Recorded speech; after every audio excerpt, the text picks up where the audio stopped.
Well, good morning and welcome to City Hall. We're going to get started with the invocation and the Pledge of Allegiance.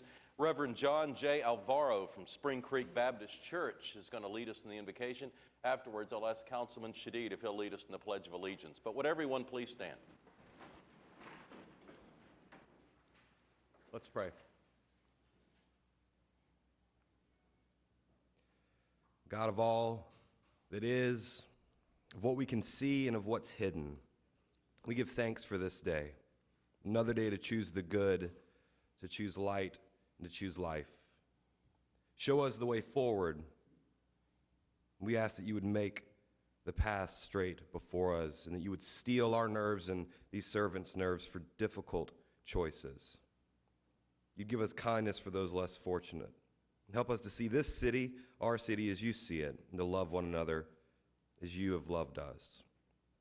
Give these servants a balance of justice and of mercy in a culture of cynicism, of arrogance, swagger, and brutality. Give these men and women your spirit of innocence and curiosity and compassion. Give us all open hearts that we may lead this community from that calm and that quiet center. Amen. Pledge allegiance to the flag of the United States of America and to the republic for which it stands, one nation, under God, indivisible, with liberty and justice for all.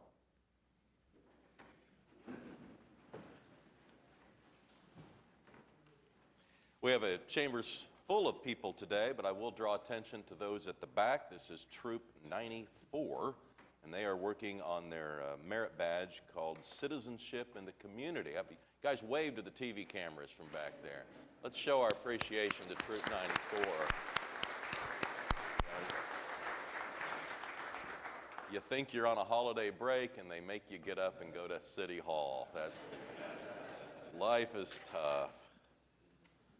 All right, we're on item 3 of the Office of the Mayor's, an appointment on 3A of Pat Ryan to the Planning Commission. I'll look for a motion. I'd happily move the item. Second. Cast your votes. Passes unanimously.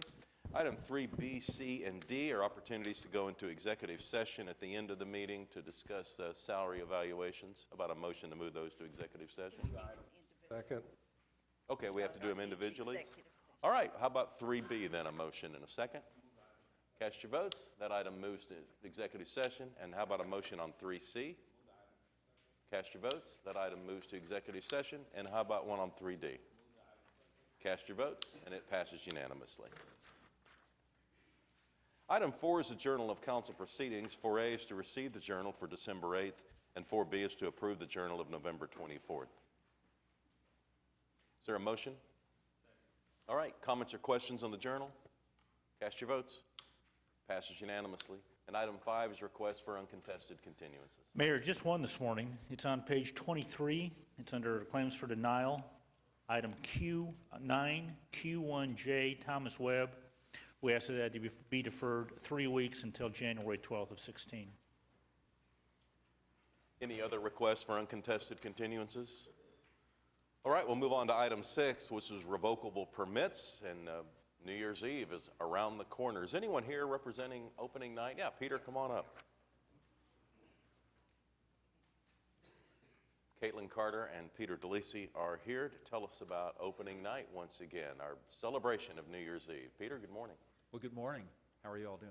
Good. It's wonderful to be here and tell you a little bit about opening night, and I can't believe New Year's Eve is just around the corner once again.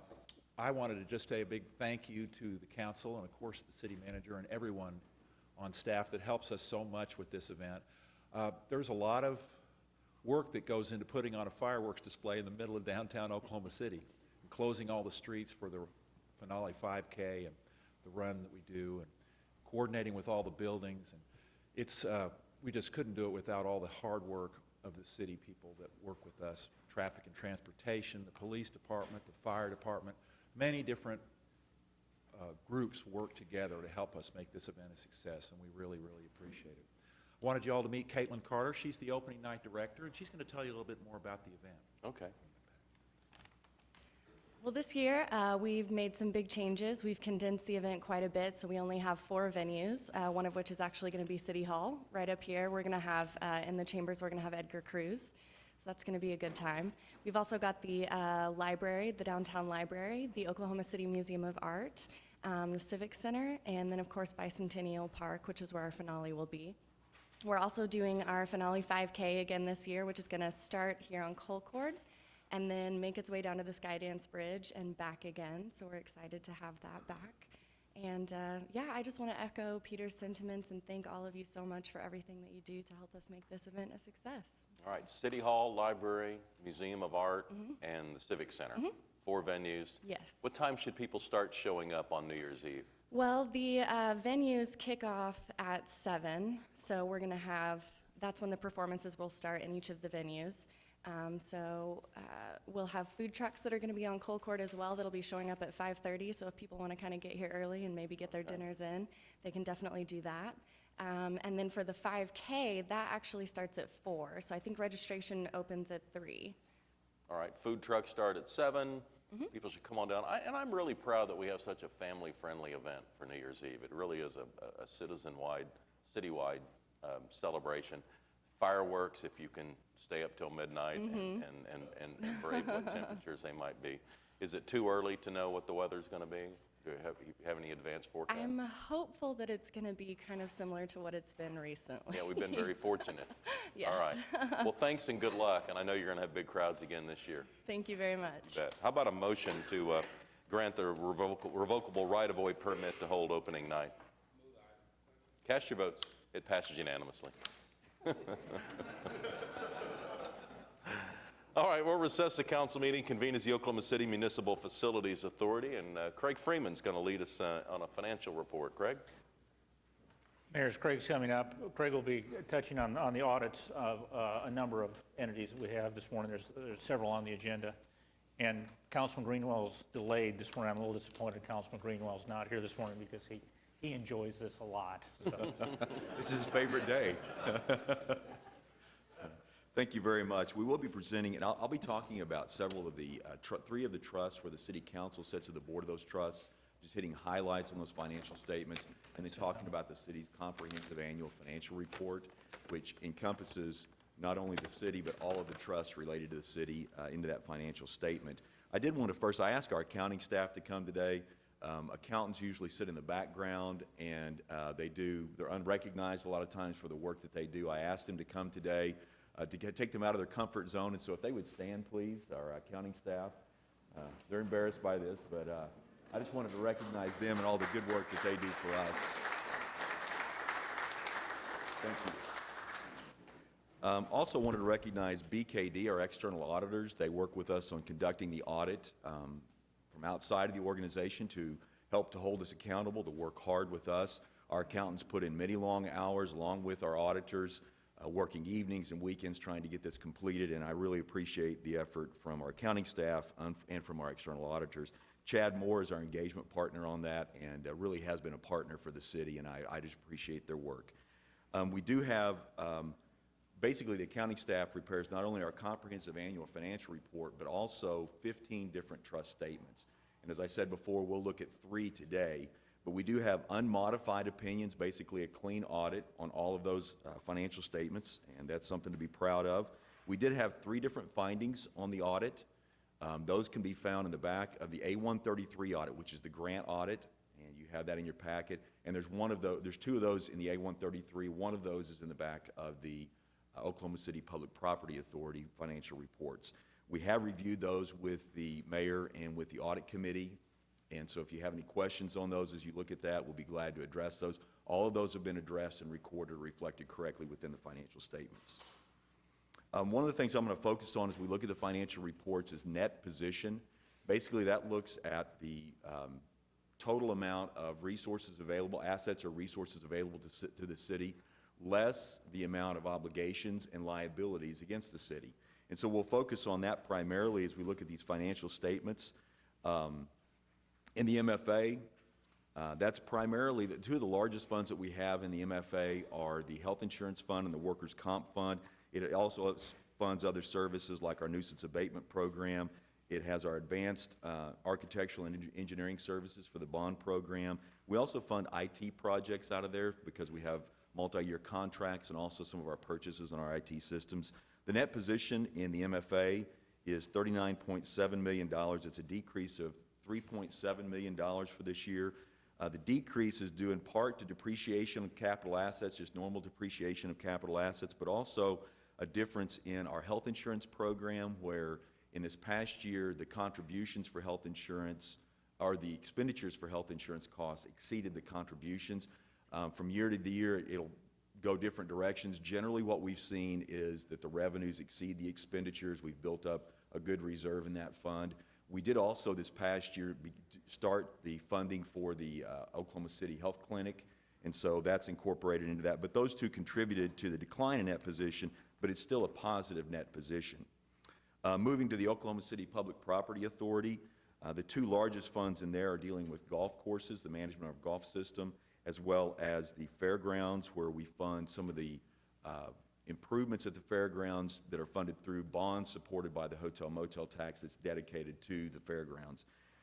In that fund, or in that trust, we have a net position of $87.8 million, and it's a decrease of $7.6 million. The majority of the decrease that we saw this past year relates to depreciation on some of the capital assets at the Chesapeake Arena as well as the fairgrounds. Also, we had $1.7 million in expenses in the fairgrounds where we were just doing repairs on facilities. So you have an expenditure, but you don't have an asset in return. It just takes care of the existing asset. So those contributed to that. While we do have a positive net position overall, we have a couple of our funds, the individual funds, that do have a negative net position. The golf courses is one of those that has a negative net position. It's in part due to the outstanding debt that we have on the golf courses, aging facilities that we have at the golf courses that we all know is a challenge, as well as a tight operating position. That's not uncommon within golf courses around the country to have a tight operating position. Golf rounds have been decreasing around the nation. We have actually seen a little bit of improvement in our golf rounds in the past year, and the Golf Commission is very focused on this. They pay attention to this, and they're working to do all they can to improve activities out there. We also have a liability that's recognized for retiree health insurance that has an effect on the golf system. The other fund that has a negative net position is the Fairgrounds Fund, and that is in part, the full fairgrounds operations isn't incorporated in the PPA. The Oklahoma City Fairgrounds, Inc. manages the fairgrounds, and so those operations costs and revenues are on that side, not within the city or any of our trusts. Also, some of the facilities that are constructed with city funds, for instance, the Expo Center that's being constructed right now, will actually be a city asset and not a PPA asset. So not an area of concern in large part, but it is something to be aware that one of the other factors affecting that is the aging facilities at the fairgrounds. So we still, even though we've made a lot of improvements out there, there are some facilities that are aging that require a lot of maintenance, and eventually will have to either have major refurbishment or be replaced. Looking at OC, the Oklahoma City Environmental Assistance Trust, the net position in the Environmental Assistance Trust improved to $35.3 million. That's an increase of $5.4 million from last year. This is primarily due to revenues exceeding expenditures in the fund. Really, the strong financial position in OC is a result of the efforts of the Utilities Department to manage that fund, to provide for capital reserves for capital projects, to reduce the amount of debt, a very low debt level in OC. Operating reserves, it provides for rate stabilization reserves, as well as reserves for storm debris cleanup like what we're seeing right now. Management has worked very hard to establish a rate structure that will provide for a stable operating position for that trust into the future. Looking at our comprehensive annual financial report for the city overall, which does combine in the three trusts that we talked about this morning, the net position for the city is $1.9 billion. This is a decrease of $227 million from last year. So it's a significant decrease from the previous year. It's a strong position still, but it's a significant decrease. The major factor influencing that was a change in financial reporting standards that requires us to recognize the net pension assets and net pension liabilities of our pension system, as well as pension systems that we support, which includes the state pension system for police and fire, because our police officers and firefighters in the state of Oklahoma, any uniformed police officers and firefighters are in those pension systems. So recognizing the assets and liabilities, actually this year, the employee retirement system is 104% funded, which is very strong. The police pension So system. that's actually an asset. And that's actually an asset. That's exactly right. The police pension system actually had an asset this year, a net pension asset. The fire system had a net pension liability, which contributes to that reduction of $227 million in our net position. So without that, we actually would have increased net position. If it wasn't for that change in reporting standards, we would have increased net position this year. And the change, actually, the police pension and fire pension, you're on the fire pension board, is actually improving, but it's the first year that it's been recognized on our books. So That's there's nothing correct. that's really changed. So it really hasn't is- changed anything of where those positions, It's just how those it's reflected. funds are. It's just that it's now reflected in the financial statement. So that's the change in the reporting standard. Another area that I'd like to focus on is fund balance, and our fund balance in our governmental funds for the city is just over $1 billion. This is an increase of $66 million from last year. The majority of that increase is from the MAPS program, the MAPS 3 projects, where we're building up assets so that we can spend those reserves on capital projects. And so it's really not unexpected, but it's a continued improvement. The general fund balance, which is our primary operating fund, and I'll talk about the budgetary basis fund balance, is $75.4 million. It's an increase from last year, which is an improvement and puts us in a very good position going into next year. Remember, you have a financial policy that states that we'll try to keep unbudgeted reserves on a budgetary basis between 8 and 15%. And this left us at the beginning of this year just over that 8 to 15%. So we're in a really strong position to weather the storm and to work through the downturn that we're seeing as a result of lower oil prices and the effect on our local economy and our sales tax. That's a lot of information, and if you look at those financial statements, there's a lot of information in there. If there's something that you look at when you're reviewing those that you have questions on, we'd be glad to sit down with you and visit about any individual item or any questions that you have on those, and be happy to answer any other questions that you have.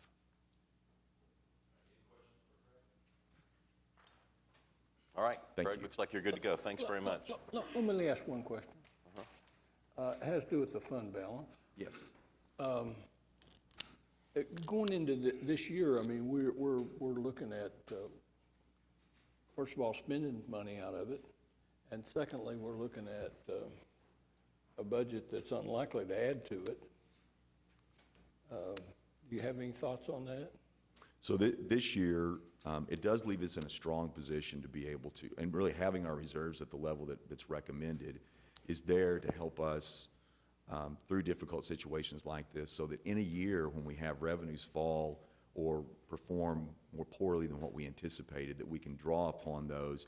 It draws down the fund balance a little bit. We don't ever plan on using fund balance for ongoing operations. We'll sometime budget the fund balance like you referred to in this year for one-time capital projects. So we were in a strong position beginning this year.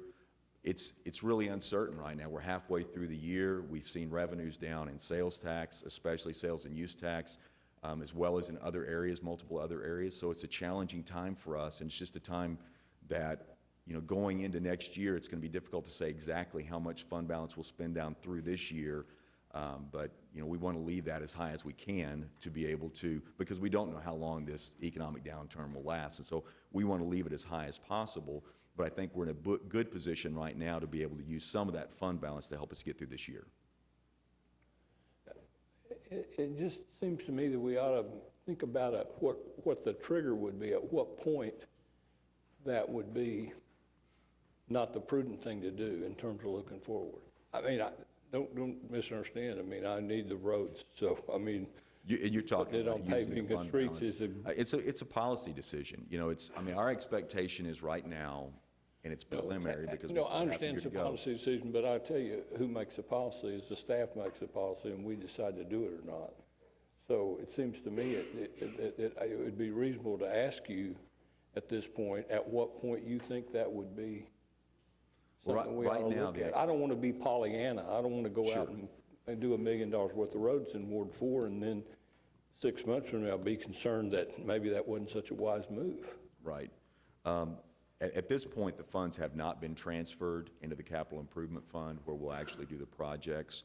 But assuming, with what we're looking at right now in our revenue projections, we would expect to be somewhere around, with the commitment of the fund balance, we would expect to be somewhere around 12 to 13% unbudgeted reserves on a budgetary basis for fund balance at the beginning of next year. So that's if we use the $8 million for resurfacing and what we expect on a shortfall this year on revenue. And, to put things in perspective for you, we have around a $520 million general fund budget. So 15% of that is $63 million. So it just gives you, so if we're using $8 million, that's a little under 2%. Pete, the way I look at it is what we're really doing is just accelerating some necessary projects. I mean, I think across the wards, all the street projects that were included in the $8 million expenditure are certainly necessary, and by us individually prioritizing those projects within our ward just allows us to address those needs. I mean, it's not like we're just, improving things that could probably go without. Some of the streets in my ward really need that attention. Well, I don't misunderstand. I'm not saying that any of it doesn't need it. Everybody's ward's the same way. We all need it. I'm just somewhat concerned that we don't have a strategy that says at what point is. I would say this, Pete, though, that compared to, say, the state's rainy day fund, which is limited to $600 million, compared to, say, North Dakota that maintains a $3 billion rainy day fund. The state should have long time ago looked at creating reserves that they could use for difficult times like this. I think our reserves that we have fall in between those two extremes, the state being so little set aside and then some of the other states having so much. I think we'll be in pretty good shape. Craig, using the $8 million, what percentage of our general fund do you believe we'll have in a fund balance? So after we use that $8 million, again, this is a projection to the end of the year, not knowing where sales tax will be. We've projected we'd be between 12 and 13%. And so what it'd is still be our- within that range of 8 to 15%. So the council's policy is to have what? Between 8 and 15%. Between 8 and 15, and Yes, we'll sir. have 12. And so, Pete, you're asking for a trigger. Right. I would say if it got below 8, then we definitely should. Well, I don't want anybody to think that I Prudent don't think that we need to do the streets either. I don't want anybody to think that we're going to follow the state's example of how to manage your finances either. Right. But, Well, so looking at the 8 to 15% is a recommended policy. It's recognized as a best So you practice. would but feel like if it hit the 8 or got, say, to 9 or something like that, where we were I would worried. be really concerned if we were in the position that we're in right now economically. I would be concerned if we finish this year 8 to 9%, because I don't know what's going to be happening going forward. And the uncertainty, I think, says the more fund balance we preserve, the better position we're in. But I think that policy provides guidance for us. Well, we raised it to 15 not too long ago. It was, It's been several years. It's- It was at 12, and we raised it, it's been 6, 7, 8 years, I think. We raised Probably about 50. 5 years ago, I think. as old as I am, that's not too long ago. Recent. Let me see, I want to put this back into dollars, because we go between percentage and dollars, and I think it's important also to put this in a dollar. So what Craig is saying, that if we use the $8 million in fund balance and our projections for our cash position based upon the sales tax revenues we've been seeing and what we project to be at, our position on June 30th will have between 12 and 13% fund balance. And then we're going to make some budget cuts next year as we go into it, because we have to have a balanced budget at the beginning of July 1. But to get down to 8%, we would have to use another $20 million more. That would be a significant drop in revenue, more than we're projecting. But that being said, it is an uncertain time, so it is a policy decision as we go forward. We're seeing a decline over last year for some sales tax revenues. Now, we can manage around that, and we're pretty good shape, and it's not, you know, what are we down so far this year, Craig? On sales tax? It's about 1%? Right. Be behind last year. The sales tax is a little over 1% down From last year. So, you know, We projected about 2.5% growth.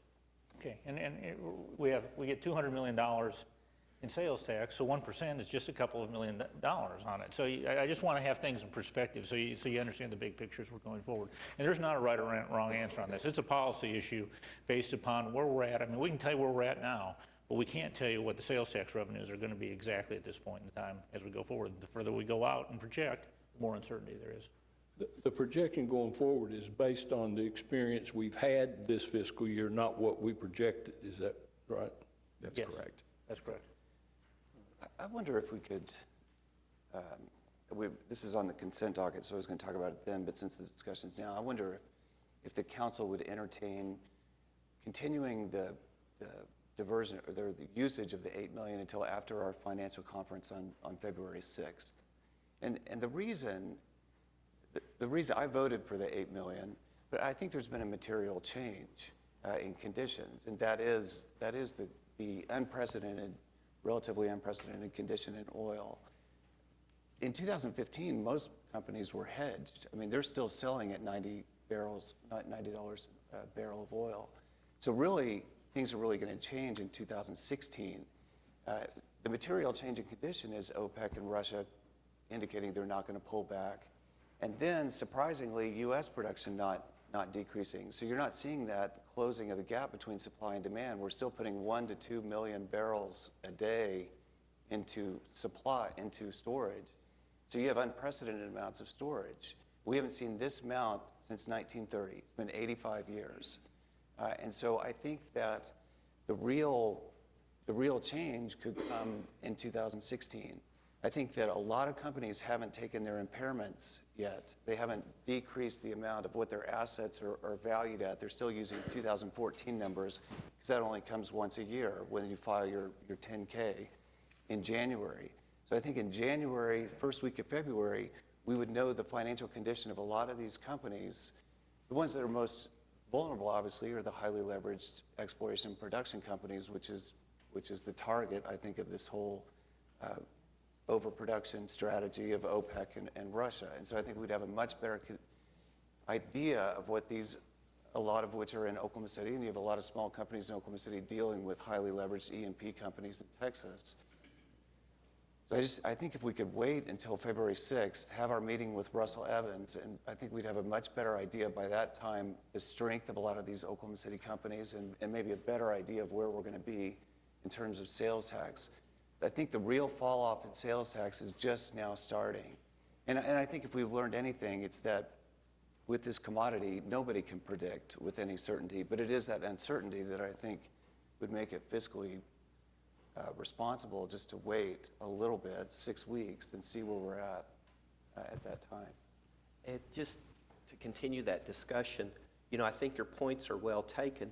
However, given the time it takes to get these projects scheduled and let and started, if we came up, or if it was presented to us in the early part of February that we had additional information that really began to worry us, we could cut that spending at that point in time, you know, just terminate it.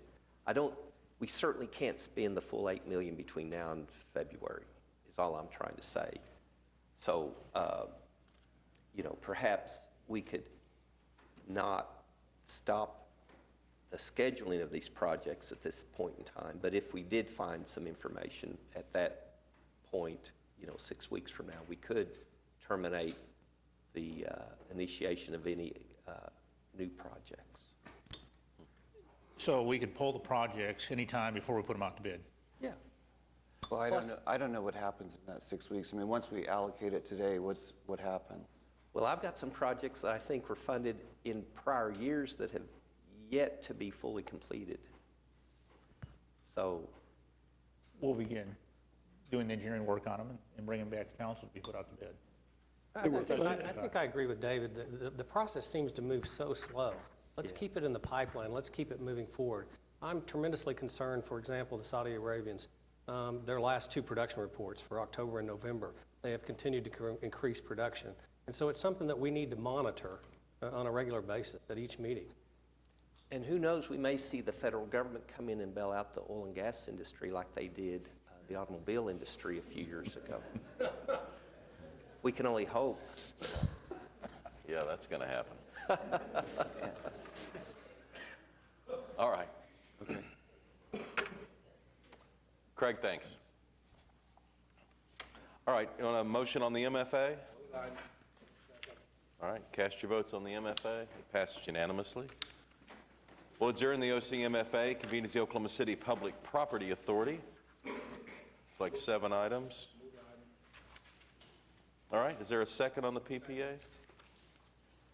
All right, cast your votes on the PPA. It passes unanimously. We'll adjourn the OCPPA, convened as the Oklahoma City Environmental Assistance Trust. 3 items. Mayor, we do have a presentation today. We have a presentation from Bob Gardner with SCS on solid waste regarding the request for proposals we have received recently regarding solid waste collection.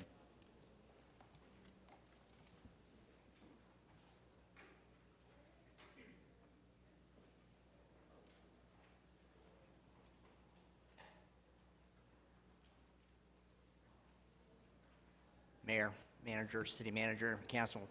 I'm Bob Gardner with SCS Engineers. I last, spoke to you in the spring when we were looking at some of the evaluation of the alternatives relative to your solid waste services and before we had issued an RFP. What I would like to do today is to walk you through the process that we've been through the last, now 6 months relative to a request for proposal that was issued for solid waste collection services. What I'd like to do is kind of walk up through a little bit of the background and what we actually went through in the RFP process. As most of you know, the contract that you currently have with Waste Management is set to expire in coming the end of near September or so, August 31st of 2016. A new service contract will be required at that juncture. And so we evaluated various services alternatives, and we came to you back in the spring and presented to you some of the alternatives that we were considering and what we were looking at issuing a request for proposal for. And so we issued that RFP after we considered discussions with the vendors, got their input as to the things that they would like to see in the RFP. They provide the services, what are the kinds of things that they've had troubles with on the existing contract, what things would they like to see change. We've done our own evaluations of that as well. We did a public opinion survey. We went out and polled the public to see what their feelings were about the services that were being provided, what changes would they like to see, and what their sense of how much they would be willing to pay if they wanted to change services and increase the services that they had. So we had those customer focus groups in that overall process. And so we developed the RFP process, and I'll use the term status quo because it's really kind of critical. We wanted to get pricing for the existing services that are currently being provided to the city residents. And then from there, we also requested some alternatives that I'll talk about in a second relative to the services. So in terms of what services do you have right now? You all familiar with the big blue carts that you have? And so you have the big blue carts, plus you're able to put bags out and have those collected. So at the end of the day, hopefully all the garbage is picked up. The automated pickup for those big blue carts along the way. And then you have your process of being able to put your bags out. And so those are the fundamental residential services that you get a week in and week out. And those are provided by city staff as well as Waste Management through your existing contract. You also have, in terms of your monthly bulky waste pickup, what you've gone through in the last couple of weeks, you really kind of get a sense of the importance of this particular service, and this is done on a monthly basis. In addition to the bulky waste pickup, you have your weekly recycling, the little blue bins that you currently have where you put your recycling out, and that is picked up. Now, one of the things that we considered in the overall process of the RFP was to look at some future policy options. And when we're interested in getting some pricing associated with things that we might want to look at, that you might want to consider in the future that we discussed in the spring, the single string commingled recycling. In other words, using basically the big blue carts, which you have for your residential collection, You'd also use a similar card if you went to that process for what they call single-stream recycling. In other words, putting all your materials into one big cart, and that is also picked up by an automated collection vehicle. We also looked at the idea of full containerization. As you know, you currently are able to put out as many bags as you want right now, and those get picked up. And so the idea of going to full containerization using automated side loader pickups, it's a safer, less problems in terms of health and safety issues associated with that. So that was an option we wanted to look at. Also, the idea of 5-day per week collection. We heard from the vendors that they said a 5-day per week collection. We feel it could be more efficient to do it that way. And so we got some pricing to see if that would be that case.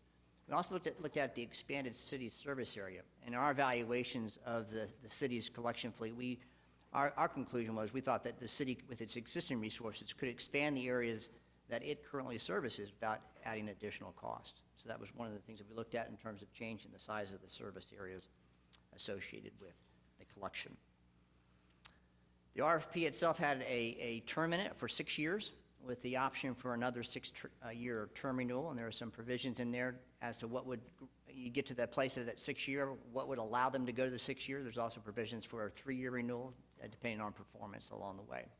So those are some of the key elements of the request for proposal. Now, the process itself, we advertised, y'all approved the RFP back in June for release, and so it was issued in June of 2015. We had 2 proposal conferences with all the vendors where we allowed them to ask questions. We explained the things that were important to the city in this particular RFP process. It was a fairly complicated request for proposal, and so we had 2 proposal conferences with them to allow them to do that.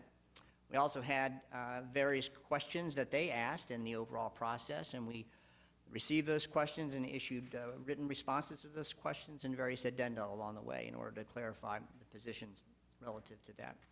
2 proposals were received in August, one from Waste Management and one from Republic Services.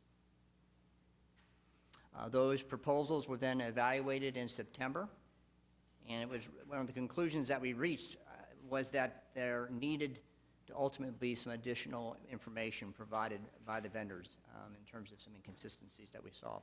So we did that technical review, and we ultimately concluded that we needed a best and finals from these 2 vendors that submitted proposals. So we prepared a best and final document, offer document, which described any additional changes that we saw based upon what we saw from the submissions in response to the original RFP. And so those BAFOs were received in November, and when we then had interviews with each of the 2 vendors right before Thanksgiving. And so then the selection committee considered the BAFOs, considered the RFP, considered the results from the interviews, and concluded a couple of things. Number one, both respondents are well-known, Waste Management Republic, the top 2 collection firms in the country. So both were well qualified to provide the services. However, there were some significant and material differences between the 2 proposals, most notably in terms of the resources that were being proposed relative to the number of pieces of equipment and number of staff for the various collection services. The conclusion of the selection committee was that the Waste Management's proposal was considered the most responsive, taking into account price as well as the proposed resource plan. To give you an example of what we were talking about relative to the resource plan, this was one of the most notable that the selection committee saw relative to the bulky waste pickup, and bulky waste pickup is obviously an important service. Waste Management had proposed, well, let me back up a moment. We had defined in the request for proposal certain performance standards relative to bulky waste collection. We told them, here's the average that you need to pick up, and here's the maximum that you need to pick up. And so each of the proposals came in, and we looked at them, and we noticed some pretty significant differences relative to the resources that were being allocated to this particular services. As you can see, normally Waste Management was going to have 5 grapple trucks. So those are the big trucks with the claws that you see going around the neighborhood. And they would use 11 rear loaders under normal conditions. Republic was proposing 2 grapple trucks and 3 rear loaders. They also indicated that they were going to use a little different process on their residential collection using what is called a Corrado can, where they're going to be siphoning off some of the the types of bulky waste that you could easily pick up and put into the Corrado can along with your bulky waste, with your residential pickup. Anyway, the bottom line here was that you can see from the productivity, at least from our judgment, and the city's judgment as well, relative to what productivity that you could be generated from these resources that were being planned, and we saw a pretty significant difference. If you kind of go down and look at that bottom line, the value per household per month, unit productivity and bulk waste collection, think of it this way, like golf scores, the lower the better. And the lower that number is, the better. And you can see there's about almost a 3 difference between the two in terms of the resources that were being allocated for that. So that was a significant difference between the proposals, and we thought it was material. So the overall recommendation of the selection committee is to authorize the staff to negotiate with Waste Management for the new collection services contract. Any questions?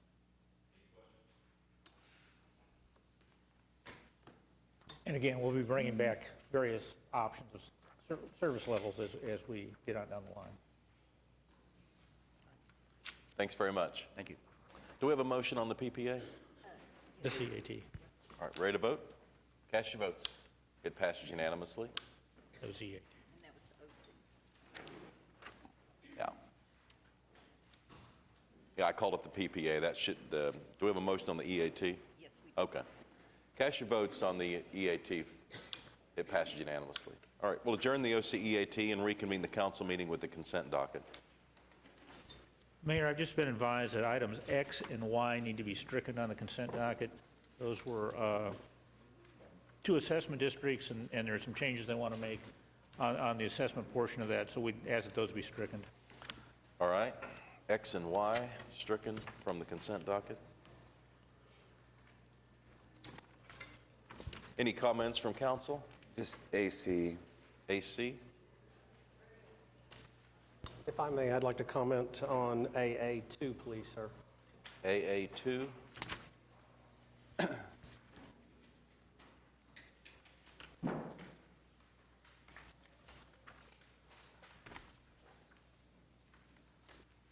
All right, Ed, you want to speak on the fund balance? I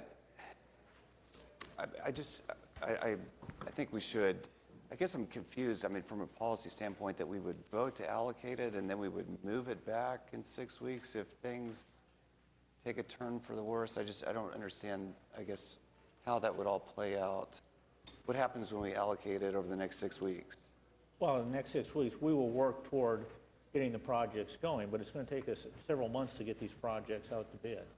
And so what I think is being suggested, I don't want to speak for Councilman Greenwell, but the thought, as I understood it, we would be continuing to go and start working on getting the projects designed and out to bid. And of course, there's no commitment until after the contract. Even after they're out to bid, we don't have to award the contract. So there's no financial commitment until after the contract is let. So there's several months down the line before there would actually be an expenditure of any of those funds. I just think that it's prudent to wait for 6 weeks, and I'd move for a continuance. I mean, if council wants to go ahead and move the funds, I think that's fine. I mean, I've tried to speak in vague terms, but I think there are real risks, I think, to, nobody knows what's going to happen, but there is the risk of cataclysmic things happening. I mean, there are companies in Oklahoma City, major employers, who, the price doesn't have to go down, they're not going to survive for 6 months. They are going to be in violation of their loan covenants within 6 months. They are going to be faced with bankruptcy or other unpleasant alternatives. And that could ripple through the banking. I'm not saying it's exactly like the 1980s, but there is the potential, whether it's probable or not, there is the potential of something cataclysmic happening in 2016. And I think we would know so much more by February 6th. That before we start moving money or making any decisions, I think it's prudent just to wait until we have that financial conference. I think that some of the 10-Ks that will be filed in late January, early February will be shocking. And I think it will give a much different picture of the economic realities going forward. the hedges are now expiring and the real exposure to this commodity price is only now beginning. And I just think that it's prudent to wait until we can meet with Russell Evans. I really wish the chamber were there. I mean, I wish, but in any case, it's February 6th. I just don't think it's that long, and we've waited this long. I think we can move the funds immediately thereafter if it looks like. But I think if you move the $8 million and you go down to 12, 13%, and you start to see that the acceleration and decrease of sales tax revenues, you could find yourself very easily at 8, 9%. And I just think it's prudent and fiscally conservative to wait 6 weeks, when we'll get so much more information at the end of January and the first week of February. And I think we share your concerns about the energy industry. I think one of the facts that we got in one of our recent presentations was that the energy industry was 3% of our employment. So, I mean, if we were a board of directors of an oil company, I think you'd be speaking and we should be listening and acting. But right. We are not as reliant on the energy industry as we've been in the past. And I think the councilman made a good point that if there is a dire situation, come February and March, we could still alter our spending in this or other ways. But at the same time, we have streets that need to be repaired, and we're sitting on $50 or $60 million in the bank. And I think we owe it to our citizens to address their primary concerns as well. So, I mean, I don't know if there's a right and wrong answer here, but I don't see a reason to just stop and stop the projects from moving down the pipeline when we know we could pull the plug on it. The only thing I would say in response, Mick, is that when Russell Evans talked to us last January, he made very clear that it's not just a 3% correlation, that if you want to make a prediction of how your sales tax revenues, the most important is your rig count and the energy industry. So I agree, if you look at our top 40 employers, only 3 are oil and gas companies, but I don't think it's that simple, and I think that was the central message I took from Russell Evans is, if you want to predict how your sales tax revenues are going to occur and what's going to happen to your fund balance, it's actually the energy industry that is by far the tightest correlation. Yeah, well, I don't disagree with you there either. It's not 3% of the economy. It's just 3% of the employment base, and those are some of our best paying jobs. I didn't mean to completely dismiss what you're trying to say. Go ahead. There's another factor that's out there, and that's that if we pull back on our capital construction, that will just be another slowdown in the economy. We're not necessarily the huge driver out there, but another $8 million in construction is helpful to keep the movement of the economy going forward. And so there's balances out there. There's not a right answer on this. This is a judgment call. Well, I agree with just about everything that's been said, so it's not an easy decision for me. But I think whenever there are two sides, I usually side on going slow. So I would second his motion. Let me ask you a question about that. How much of the $8 million, I know it's almost like getting down to splitting hairs here, but how much of the $8 million would be spent by this date that Ed proposes? None of it would be spent by the time we get to the... And can we stop at that date? Yes. I mean, the next council meeting after that? Yes. Anytime, and we can stop at any time until the first contract. Okay. I mean, we could have Russell Evans come to our next meeting and speak if need be, but the bottom line is, I agree with what Jim Couch just said. If we decide to stop this process, which moves very, very slowly, we're hurting our paving contractors. We're hurting people that may be laid off of their jobs. And so the number one thing in Ward A is my people are telling me, is to fix the roads and get the roads fixed. And so I'd like to see it move forward, but monitor it closely and stop if necessary. Larry? Yeah. The number one priority of the residents in Ward 3 is to fix the streets. And that's what the money is going for, to fix the streets. The project timeline to get the work actually done elongates out. I saw Eric here. The last time we did this, it was late into the calendar year, even into the next calendar year on some of the projects before they got rolling because of the engineering and the letting of contracts, et cetera. Is that not the case? And so there is an opportunity to put the brakes on as you move forward, You're not writing a check tomorrow. You're just saying, this is the way we're going. If a catastrophic event occurs, we can always react. But short of that, the people in Ward 3, I think, want conservative financial policies. This is not like the other government entities. We're not jeopardizing the future of the city, and we are moving forward to solve a problem that is long overdue in solving. So I'm going to vote to keep the project moving and to monitor it closely, as the words that Mark used. All right, well, Ed's made a motion, and it sounded like James wanted to second it and have a vote on whether or not we go ahead with the $8 million expenditure today or defer it until after the meeting in February. Motion. That's the way I read it. Well, you know, I think, February 9th would be the meeting day. you know, I don't want to leave anybody out there that's listening to think that any of us don't have a mandate from our citizens to fix the roads. I mean, we all understand that. I mean, I don't think it's I don't think that's the issue. The issue is how we handle it financially. We all believe that we need better roads. $1 million in my ward, 6 months after it's finished, you won't be able to find it.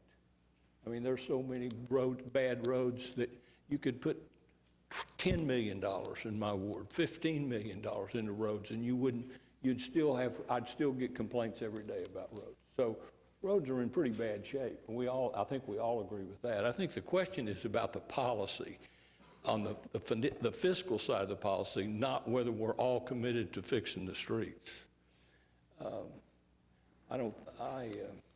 I think I'm not going to vote for the motion, based on the assurance that we could stop on the 9th of February without expending any money, based on your comment that that's the case. None of the money would be gone.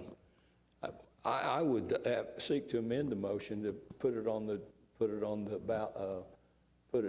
council agenda for the next council meeting after our meeting with him for further discussion.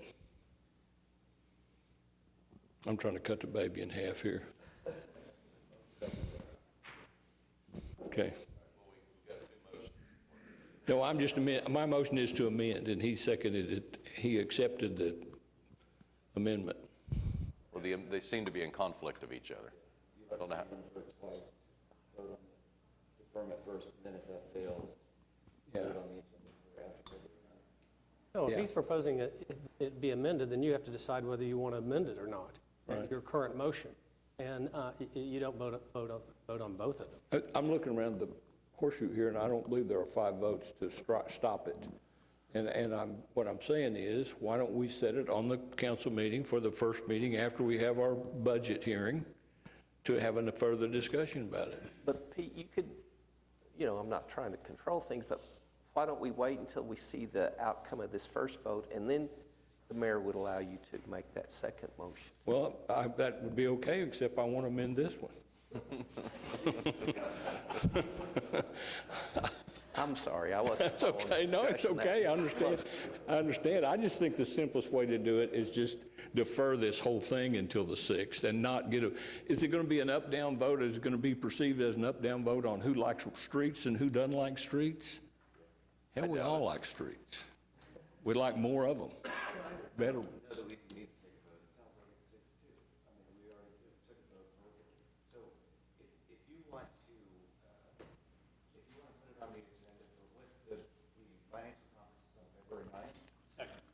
February 2nd, so we would put this on the, For the 9th. yeah, Yeah, just to have a discussion about it. But Right. we'd revisit it on February 9th. And we'd move forward today. Right. Okay, so I'll withdraw, can I do that? Yes. Okay, I'll withdraw my motion and second Pete's motion. All right. Ready to vote? What are we voting? We're voting on your idea of bringing up the conversation on February 9th. Just put as an agenda item, have it on the agenda. That's right. All right, cast your votes. Passed unanimously. All right, now we're on the consent docket. And Mark wanted to talk about item AA2. Yes, please. This is a resolution approving a project agreement with ODOT for some traffic signals at Sugarloaf Drive and Northwest 150th. There are 3 homeowners associations out there, two of them being from Blue Quail Ridge and one known as Silver Creek. And they are very active, and they are great homeowners associations, and they have been very concerned about the fact as to whether they are going to get a traffic signal at this street or at this intersection. And so I've asked Eric to, if you all will indulge me, to briefly let him speak to give a timeline to those HOAs as to when this work will be completed.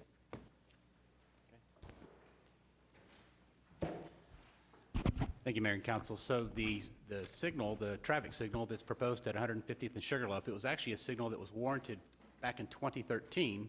However, funding wasn't available at that time when the Traffic Commission approved that. And so the city staff made application in 2014 to make this an ACOG-funded project, and it was then awarded at that time. So the funding comes available from ACOG-funded projects approximately a year later, which occurred this fall, so it's now a fully funded project. It does not cost the city anything because it's a safety project. It's 100% funded.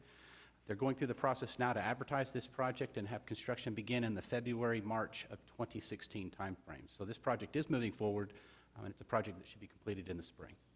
So sometime March, April, May? In that time frame. I mean, there's obviously, when we've got to look at utilities and some of those things, but without having the contractor to really give us a timeline, I would hedge to just say, let's just say spring of 16, we'll have that completed. Great. Thank you, Eric. I really appreciate it. All right, ready to vote the consent docket? Cast your votes. Passes unanimously. On to the concurrence docket.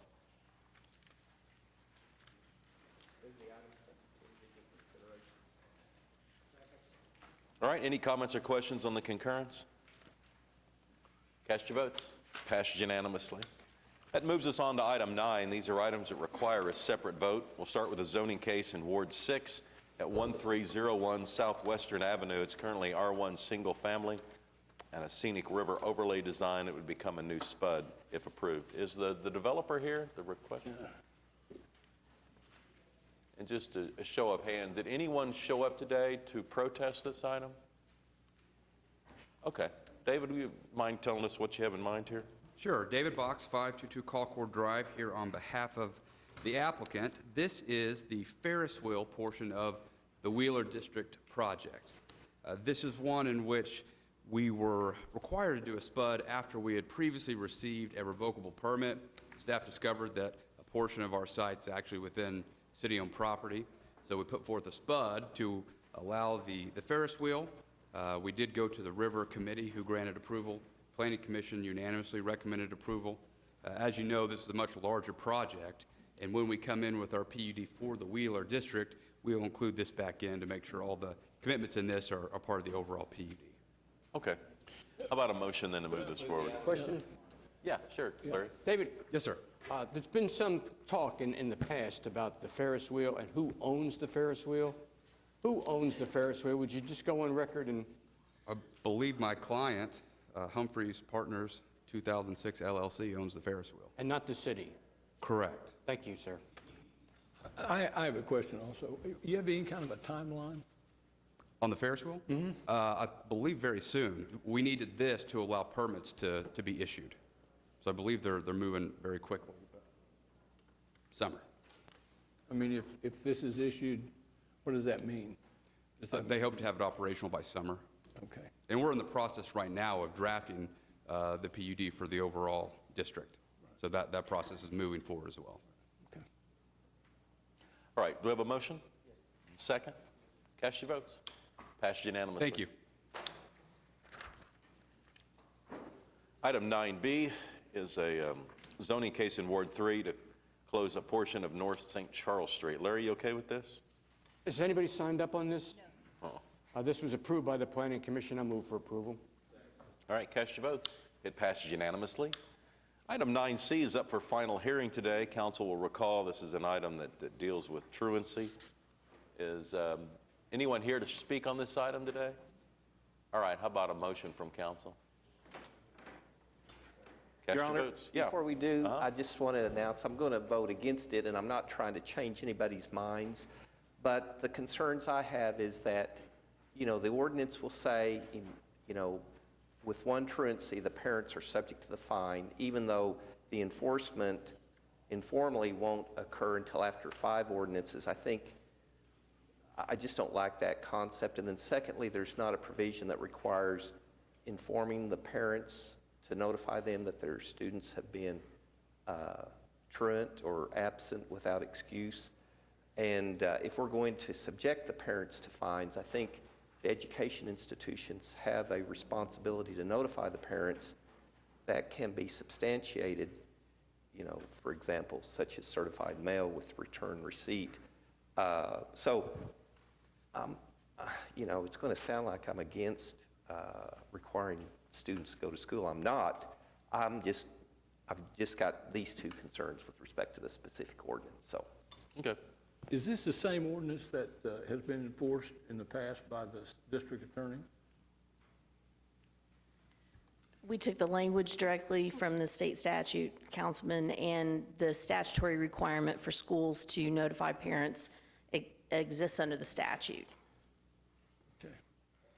can you tell me what that statutory requirement is as it relates to notification?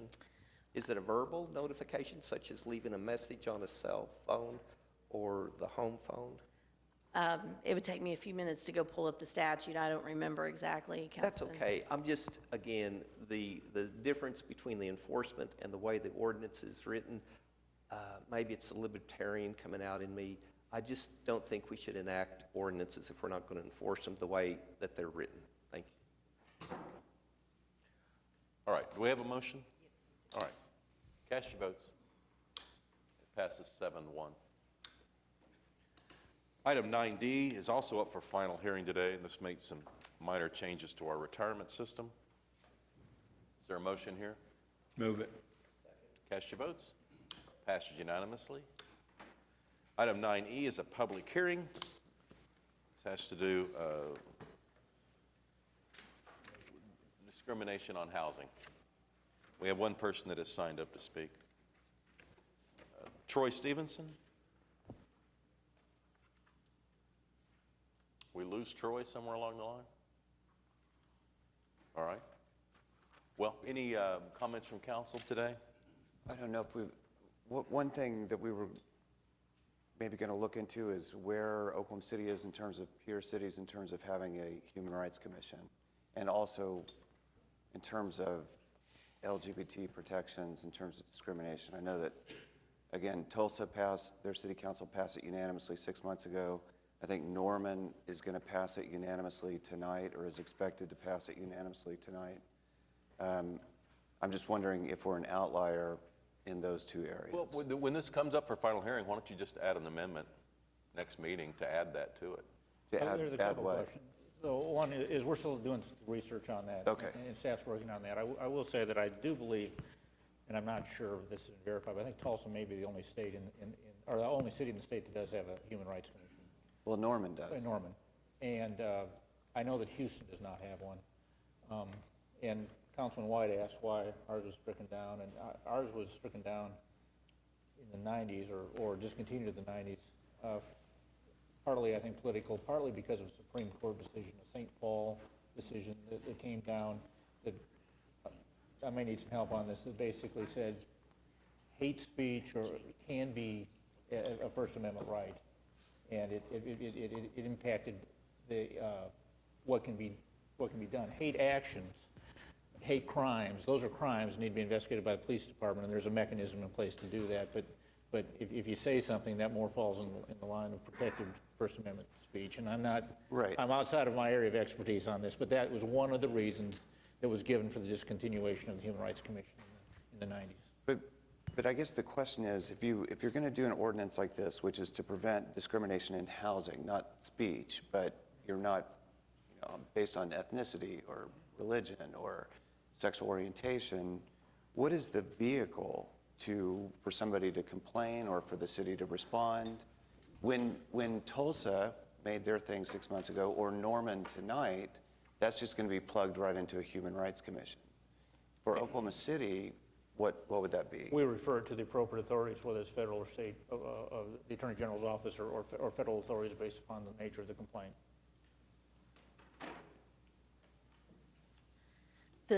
The reality of the powers of the human rights commissions under the statute is that they're sort of a mediating body.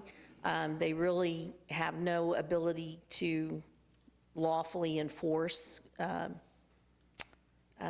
or make prohibitions on discrimination. So they look into an issue, then they're able to make a recommendation. If it's not followed by the parties that are involved, then they refer it on to the Attorney General's office. So we essentially will have the same flow for complaints.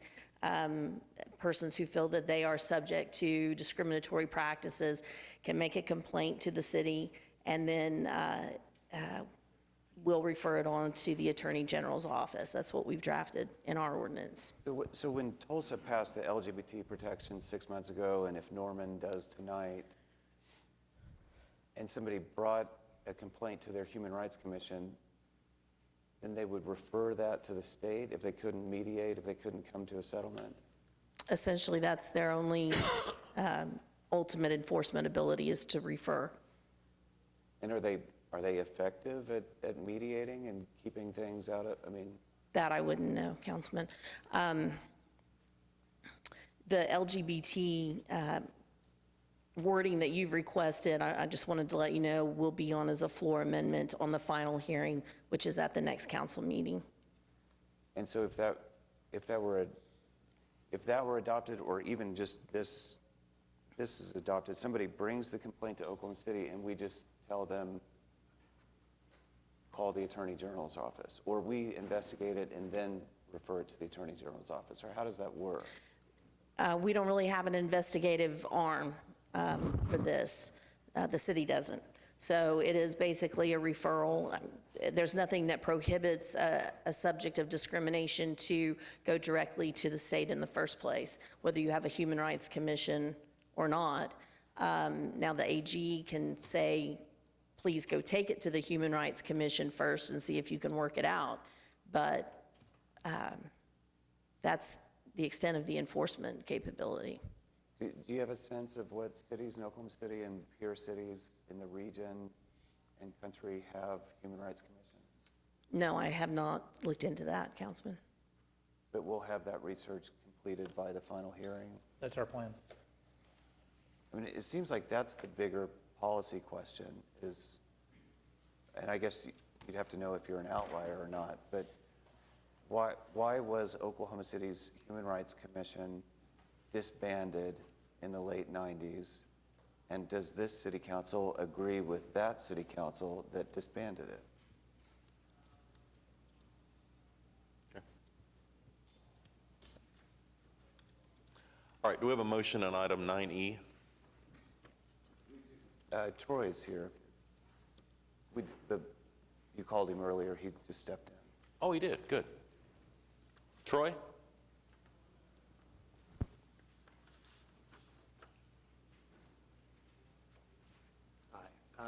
Mr. Mayor, members of the council, thank you for giving me a moment to speak. My name is Troy Stevenson. I'm the executive director of Freedom Oklahoma. We're Oklahoma's statewide LGBT rights organization.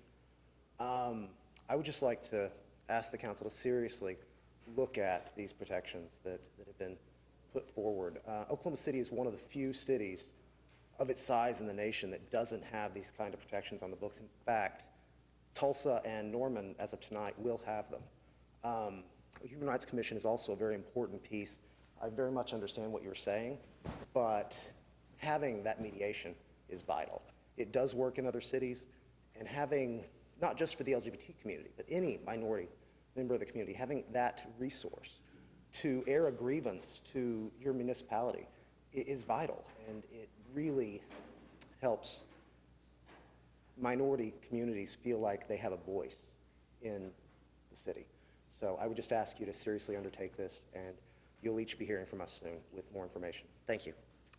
Thanks now, for coming in. In regards to the Human Rights Commission, for us, the city having a Human Rights Commission, I see some good in it, but if you're not going to properly staff it and fund it, then, you know, it becomes pointless. Because if you don't have the staff to sit there and to due to mediation and so forth, it kind of become pointless in my view. I'm all, if bring it up to the Human Rights Commission, but are we going to actually properly fund it and staff it?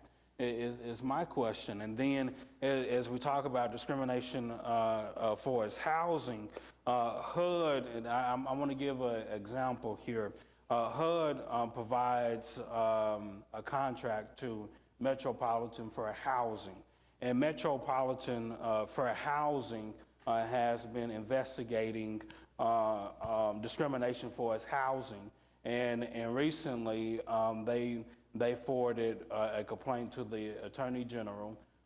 In this particular complaint, African-American tenants were complaining that a particular landlord was in exchange for, let me back up. This particular landlord, tenants complained that the landlord was basically saying, hey, if you don't have sex with me, I'm going to evict you. The AG's office stepped up to the plate and went after that particular landlord. So I think the system that's currently in place is working. I would love to see a Human Rights Commission, the city to have a Human Rights Commission, but if we're not going to properly fund it, then what's the point? If we're not going to properly make sure that you have staff in place, then what's the point?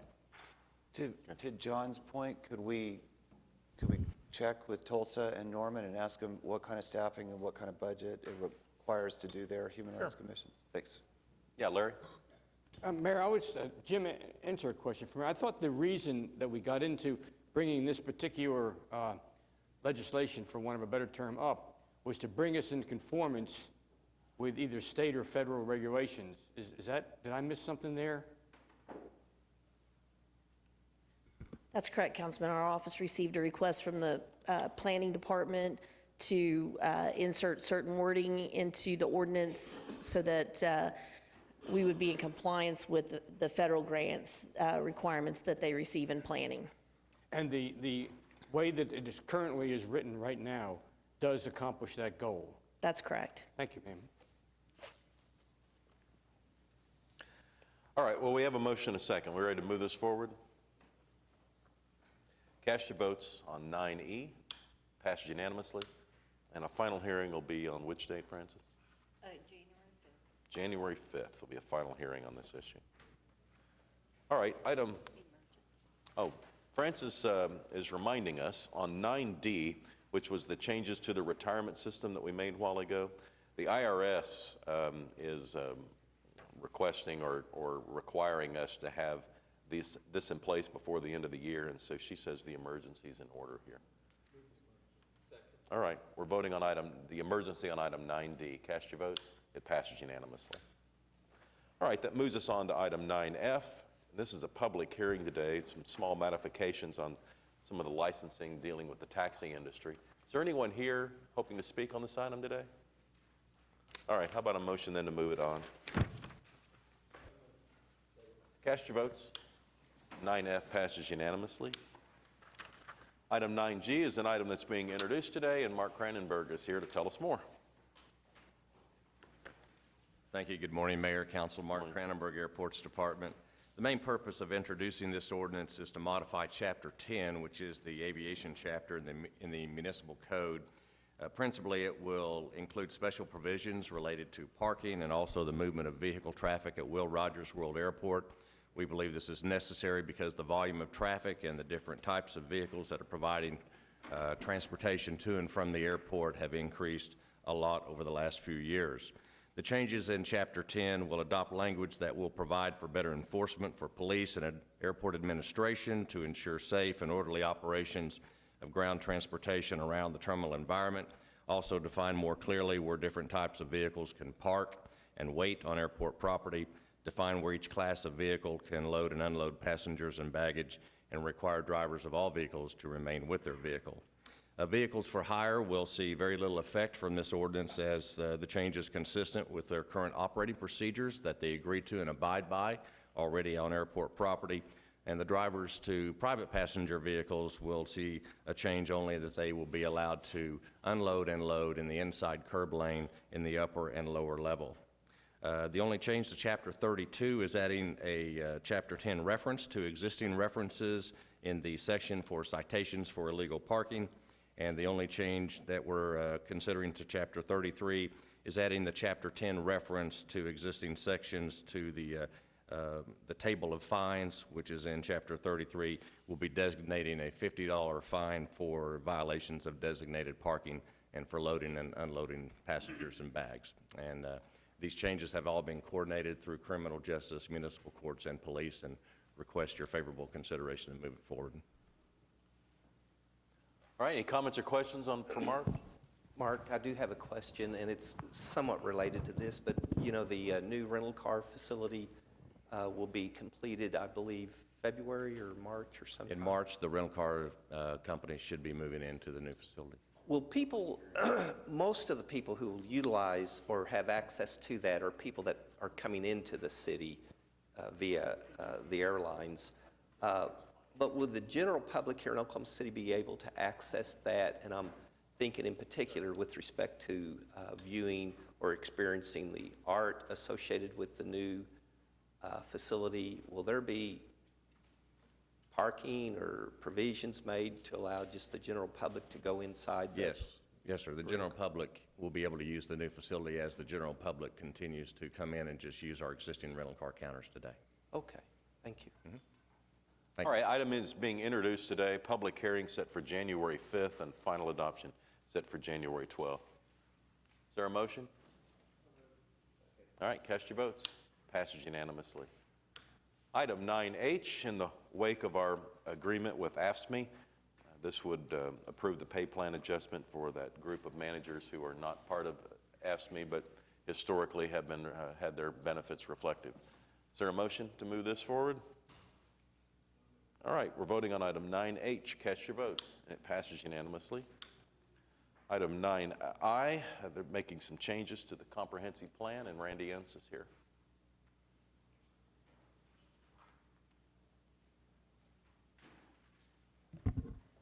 Thank you. I'm Randy Enns with the Planning Department, and I'm here to discuss 3 amendments to Plan OKC that are on your agenda today. They're all very similar, so we'll talk about them all at once. Just as a reminder, there are 2 ways to initiate a comprehensive plan amendment. First is by request. It's generally initiated by the property owner. Typically, it's related to a specific development. All 3 of the amendments here today are of this nature, and in early 2016, you will see applications associated with each of these come before you on your agenda. The second type is an amendment associated with the maintenance of the plan. That's staff initiated. It's kind of a big picture, and it's to account for changes in the market and or in the availability of the city's services. And that will be done every 2 years. The 3 amendments in front of you today, as they're listed in the order they appear on your agenda, are at Northwest 10th and Cemetery Road, Northwest 164th and County Line Road, and Southwest 44th and Mustang Road. All 3 amendments are similar in that they are changing the land use designation from urban reserve to urban low intensity. Here's the land use map of the city, and it shows you where the amendments are at a citywide scale. Some background for you. The urban reserve layer is a land use typology in Plan OKC that covers areas of the city that are rural in nature and have large unbroken parcels of land, but do not yet have urban levels of city services. For example, they lack a connection to sewer or water. These areas are expected to urbanize over the next 40 years at some point in time. The purpose of the layer is to retain the land in such a way that it can develop with urban densities and in urban patterns in the future as those services are delivered in an efficient manner. To that point, the things that are considered when we lift the urban reserve layer are the ability to connect to city water and sewer, being in an urban response time for fire service, being consistent and compatible with the surrounding land uses, and the need for additional urban low land intensity land in that quadrant. Item number 1 is at Northwest 10th and Cemetery Road. It was designated urban reserve due to the lack of sewer service that existed at the time that Plan OKC was adopted. Since that time, there have been developments in the area, and the utility department has determined that this area can be served from a line that has been installed along Cemetery Road. Item number 2 is just south of Northwest 164th and County Line Road, on County Line Road. Currently, water service is over a half-mile away. The area is the northern portion of a proposed development called Northwoods Place, which extends all the way south to the northwest 150th. Because of that, water can be extended through that development to this area. So it will be adjacent to Northwoods Place. Item number 3 is the 160 acres on the northwest corner of Southwest 44th and Mustang Road. Due to recent developments surrounding this parcel since Plan OKC's adoption, water and sewer can now be provided from the east. So, due to these changes in condition, Plan Commission adopted the changes to the comprehensive plan in October and November of this year, and they are now before you to receive. I'm happy to answer any questions you might have. Yeah, Larry, Ed? Oh, so who's asking for, I mean, who's initiating this process? Is it the developers? Generally, it is developers. One of these cases was initiated by staff to accommodate a development that was, it was one parcel. We looked at the larger area, so we initiated it. We thought a much larger area would be ready to come in. So as developers come to us, we consider the application generally. I mean, without getting into the specifics, I mean, these are obviously in the periphery, far periphery of the city. I mean, what are your thoughts in terms of sprawl? And are we just going to take amendments to the comprehensive plan each time a developer in the farthest periphery of the city wants to develop?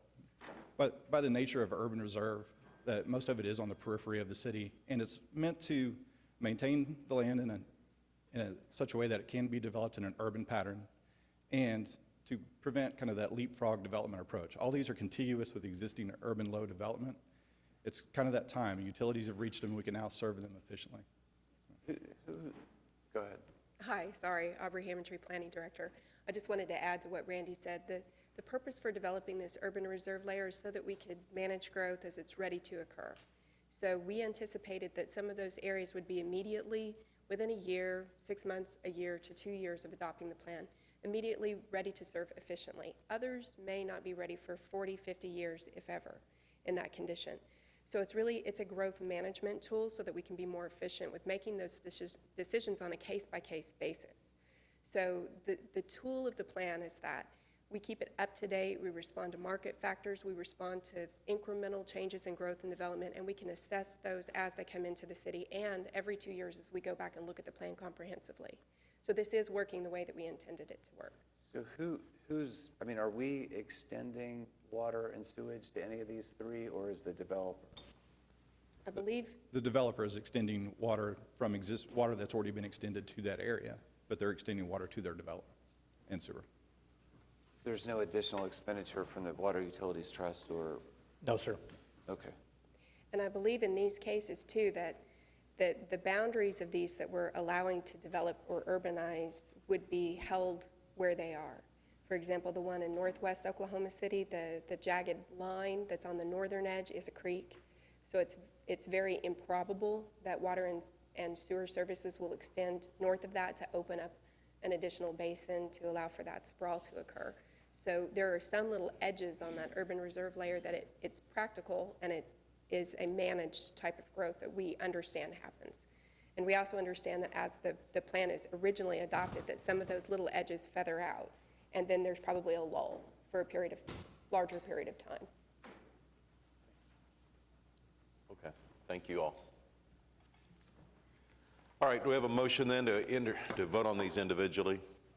This is 9I1. Is there a motion? So moved. Cast your votes. Passes unanimously. And then item 9I2. Cast your votes. It passes unanimously. And item 9I3. Cast your votes. Passes unanimously. And item 9J is a resolution to approve the Art Master Plan, and Robbie Kinzel is here. Morning, Mayor and Council. Robbie Kenzel, Liaison for Arts and Cultural Affairs. Thank you, Sarah.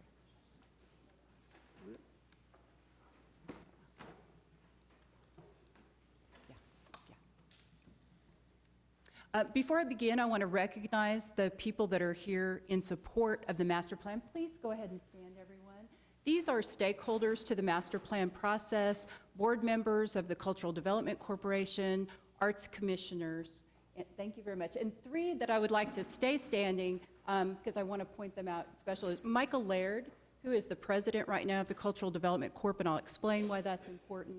And then also two of our arts commissioners that led a task force on this effort, Jim Hassenbeck and Liz Eichmann, if you'll both stand, worked alongside them very closely.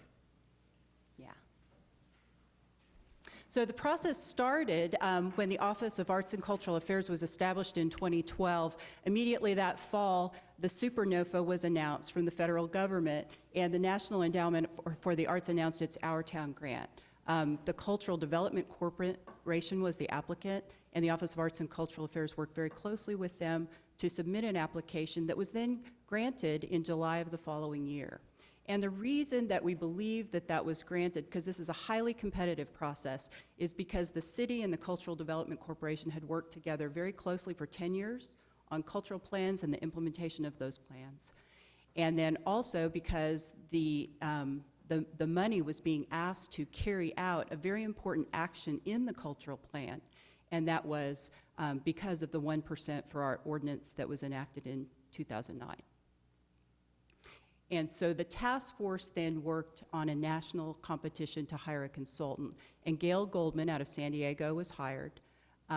And she met in Oklahoma City on three different occasions with several stakeholder groups. Each time there were public artist meetings, there were focus groups with developers, architects, neighborhood leaders, and commercial district leaders. And then also interviews were held inside the city with the different department heads, trusts, and authorities to make sure that any recommendations she made would be feasible.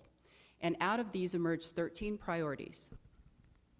The first one was to set the bar high, not to go for quantity, but quality in the public artwork that was selected. The second was to involve artists early.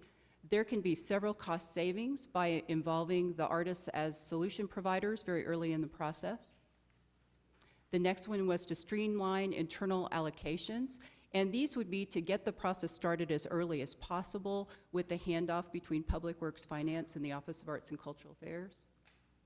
Standardizing administrative practices with really good sets of policies and procedure documents. Clarifying the role of the Arts Commission. They were established in 1980, but we haven't really gone back and looked at the ordinance and what it states their role is for the city. Simplifying the permit process, with often really involves being more transparent about what the process is. Engaging the private sector. This is mostly through technical assistance, helping them achieve what they are trying to do. Expanding public art into neighborhoods. This is happening right now with programs that the city has like Strong Neighborhood Initiative, Commercial District Revitalization. Providing a resource for finding artists. This was a big one. We right now, council has approved the second annual call for this since we started the master planning process, and then we will publish that directory after it's recommended by the Arts Commission. Building local artist capacity through trainings and workshops, business of art guidelines, and different activities like that. Creating a mechanism to accept gifts of artworks. These are a rational approach to where those artworks should be cited, how they should be paid for, to be installed, how they should be maintained. And inventorying public art sites. These are through the planning studies that we do, physical master plans that can occur before public artwork is secured. And increasing the visibility of public artwork in Oklahoma City. So right now we have all the artwork from the city, the trusts and authorities, all listed on Culture Now Museum Without Walls, so you can have a self-guided tour. We also have a very robust Facebook page, and we have a committee of the Arts Commission working on a social engagement strategy that should be launched next year. So in all, there are 3 pages of recommendations. As you can see here, several of those that are lined in red are already completed because they were fairly easy to do with the activities that the Arts Commission was already working on.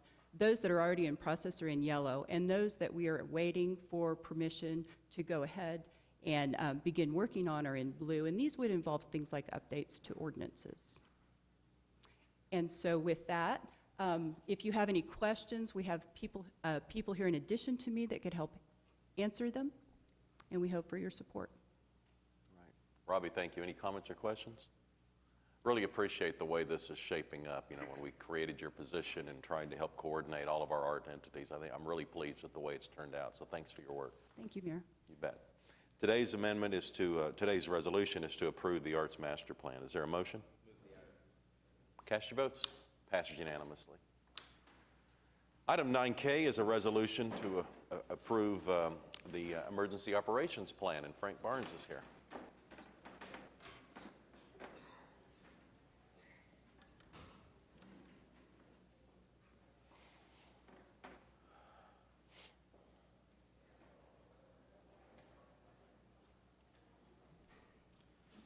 Good morning. My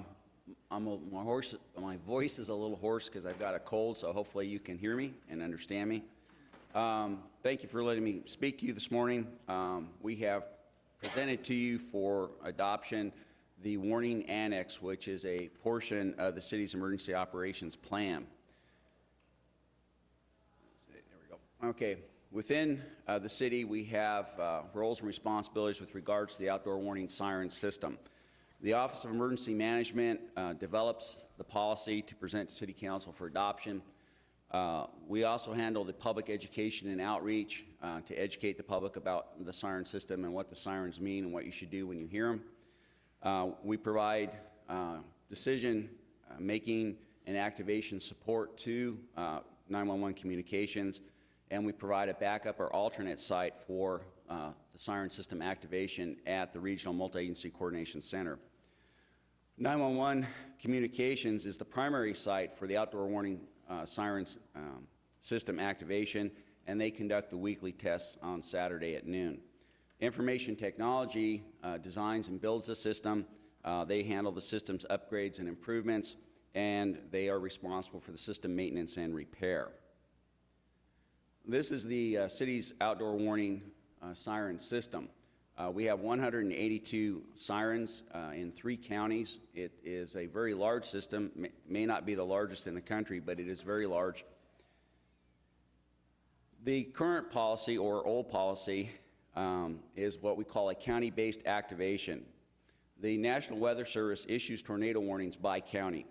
And so with the old policy, we activated all the tornado sirens in the county for which the warning was issued. And if they issued a tornado warning that covered 2 or more counties, then we activated the sirens in those counties. So it was possible that they could activate a tornado warning that called for Canadian, Cleveland, and Oklahoma County, and it would result in all 182 sirens being activated. We also, under the current policy, activate each time a new warning is issued by the National Weather Service. No all clear is given, and we test on Saturday at noon. Under the new proposed policy, we will activate the siren by what we call a threat-based sector activation. Within the National Weather Service tornado warning, which again they issue by county, within that warning is what is called a storm-based warning polygon. And so what we will begin doing is we will activate the sirens that warning polygon covers, or we'll activate the sectors that warning polygon covers in whole or in part, which will result in warning a smaller portion of the city than the old policy. Also new in the policy is we allow for activation of the sirens when public safety personnel in the field report seeing a tornado. We'll also be able to activate the sirens under the new policy when there's other credible evidence that a tornado threat is occurring in Oklahoma City. And lastly, we're also new to the policy is that we will 911 Communications can activate the sirens based upon a recommendation from the Office of Emergency Management. Okay. The area to be warned is new. As I said, we're going to use a threat-based sector warning. We'll activate the outdoor warning system sectors in the portion of the city that is threatened by the tornado. And we have divided the outdoor warning siren system into 9 sectors. There we go. So those are the 9 sectors. When we designed the sectors, we wanted to make sure that none of the sectors crossed county lines, because again, the National Weather Service still issues tornado warnings by county, and then within that warning is the storm-based warning polygon. So we wanted to make sure none of the sectors cross county lines, and then also we wanted to use readily identifiable landmarks. And the interstates, the turnpikes, and some of our major surface streets provided the best landmarks that could help everyone readily identify what the sector boundaries were. And this is the map displayed in cardinal directions so that we can also describe it not by numbers but by cardinal directions, referring to the sectors, for example, southwest Oklahoma City and Oklahoma County, or southeast Oklahoma City and Cleveland County. Now, before I move on, as you look at the sector map, I'll ask you to think which of those 9 sectors up there do you think has the most warnings? So just think about that for a minute, and I'll show you the results at the end. This is a screenshot of the weather-worn computer program. It shows the 9 sectors. It shows the sirens, or the color coding of the sirens, and each siren is numbered. It's what's called an address. The address is used to activate the sirens. And so in this screenshot, you see the 9 sectors, you see the color coding of the sirens, and you see each siren's individual address. Also new in this policy is that we can make recommendations to 911 communications on activating the sirens as well as what sectors to activate or not activate. Those recommendations would be based on the following criteria. One is the storm-based warning polygon that's contained within the tornado warning, the current location of the storm or tornado, its direction of travel and speed. This 4th item is important, location of known planned events. We have many large outdoor planned events, especially in the springtime, especially during peak tornado season. Many of those outdoor planned events need a lot of time to evacuate those people or have them leave the area and get out of the threat. And so if we saw a tornado and based on its track we felt that it threatened that outdoor event even though it was not in the warning polygon, we would recommend activation of the sirens in that sector so that that venue could be alerted and they could shut down the event and evacuate people and have them head out away from the area. And then the timing of the storm or tornado in relation to the city. We will continue to activate the sirens when there's additional warnings. One of the differences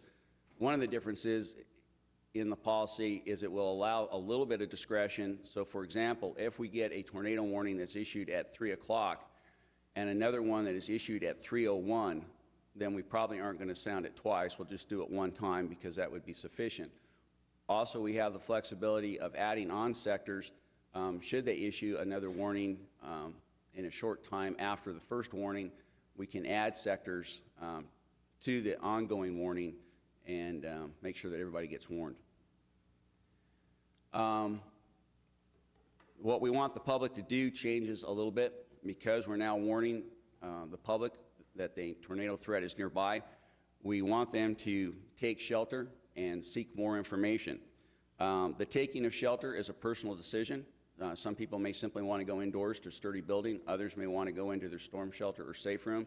And others who don't have a storm shelter or safe room may want to shelter in place on the lowest level, innermost room. And then seeking more information is also a personal choice. Some people may rely on a NOAA weather radio.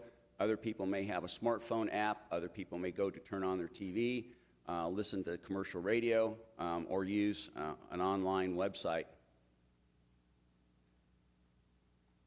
Okay, what stays the same is we still will not sound an all clear. So when you hear a tornado siren sound more than once, that means that there have been new and additional threats issued or warnings issued, and we will still test on Saturday at noon. The benefits of this new policy is we expect to reduce what we call overwarning, warning more people than necessary by about 69%.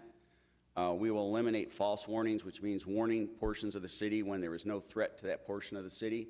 The policy allows for increased coordination and collaboration between 911 communications and the Office of Emergency Management.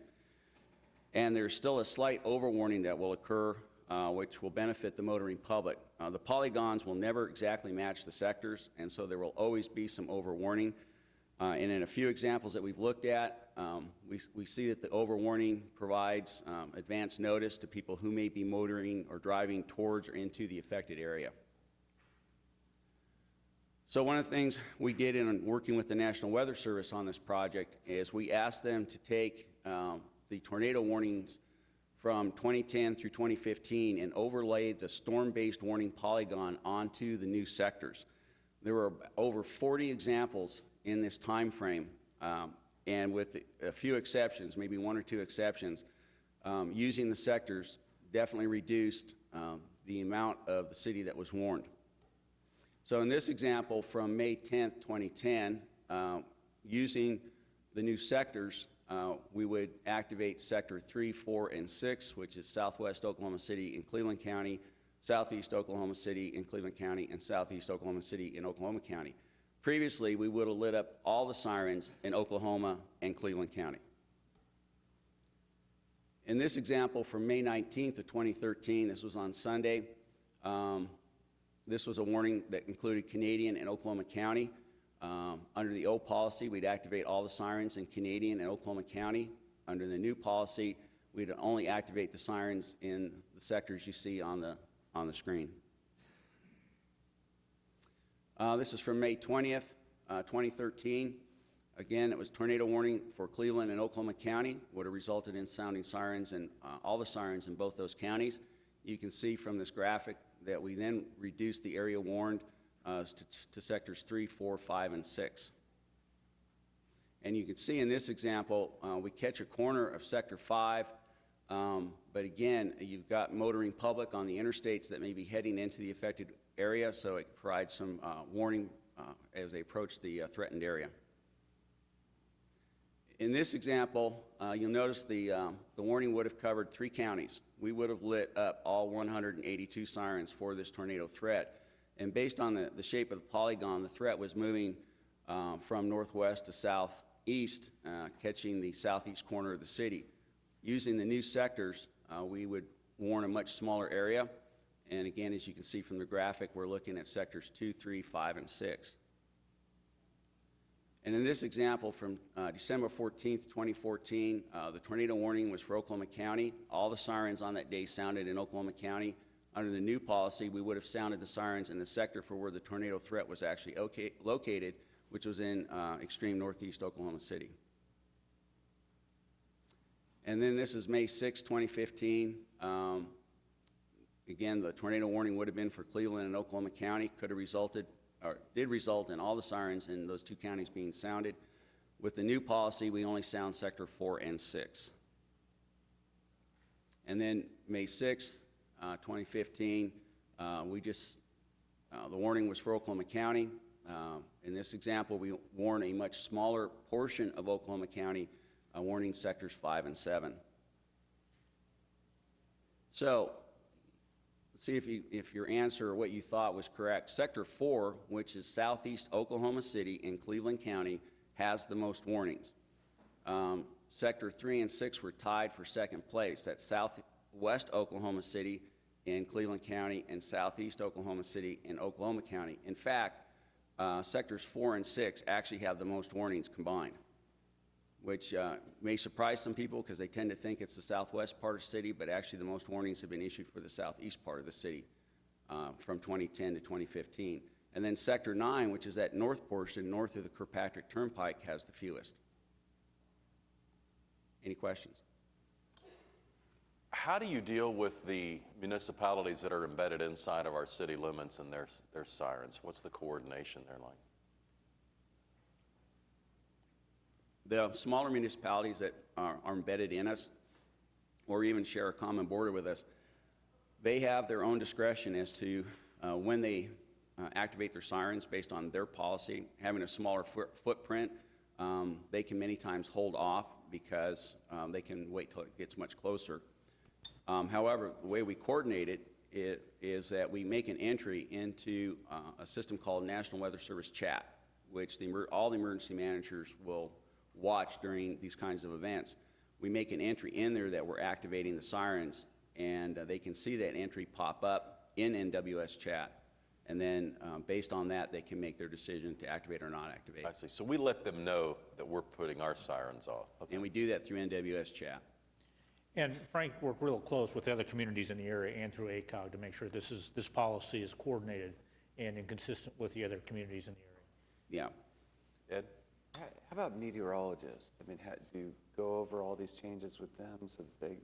We're waiting to get some dates to talk to the National Weather Service in Norman. I've been working with Rick Smith, and we hope after the first of the year we'll go down and brief all the people down there at the National Weather Center. And I've been working with Public Information and Marketing we will schedule meetings after the first year with each of the TV stations to meet with their meteorologists and explain to them what we're doing. Great. Explain the policy to them. Frank, if we went back to the May 31st, 2013 tornado, that would provide an interesting example just because of the change in direction. Mm-hmm. So if you remember, did all 3 counties sound the alarm early, like say 5 or 6 p.m.? And did we continue to sound those alarms as the direction began to change?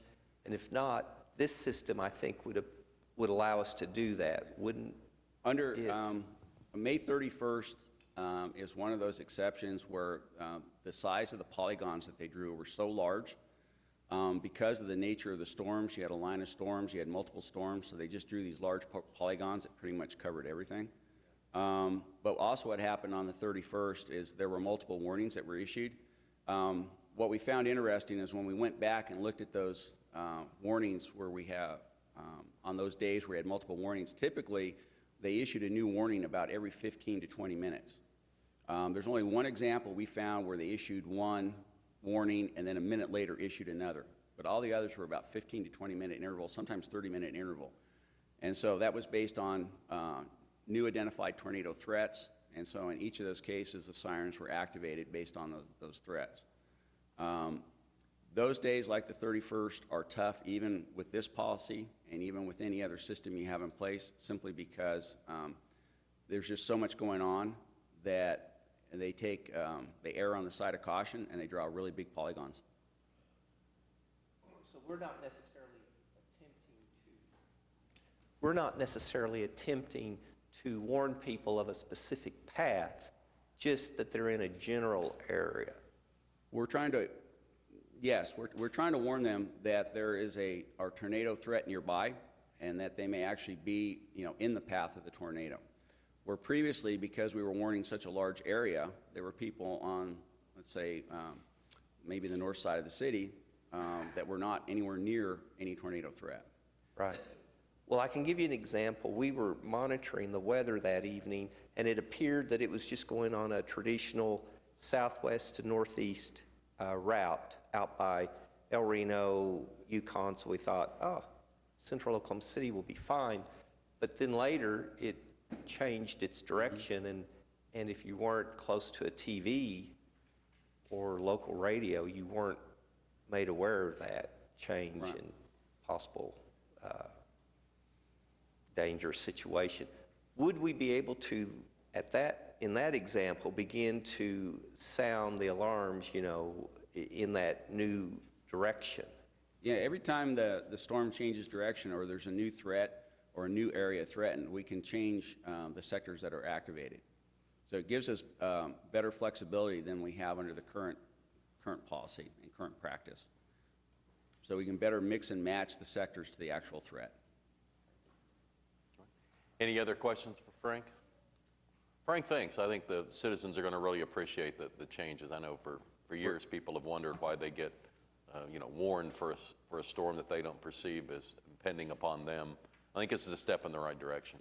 Yes, we're pretty excited about it. We're looking forward to testing it out this spring, but hopefully not. Yeah. Hopefully not. I understand. It's one of those things that we want to see if it works, but at the same time, we don't want that kind of event to occur. You're not anxious for a lot of trial runs. I understand. Thanks, Frank. All right, how about a motion to approve then this kind of annex to the system? We have a motion and a second. Cast your votes. It passes unanimously. All right, item 9L is a resolution that would establish a neighborhood district identification street marker system, and Robin Peace has signed up to speak. Do you want to you want to speak before we get the presentation on it or afterwards, Robin?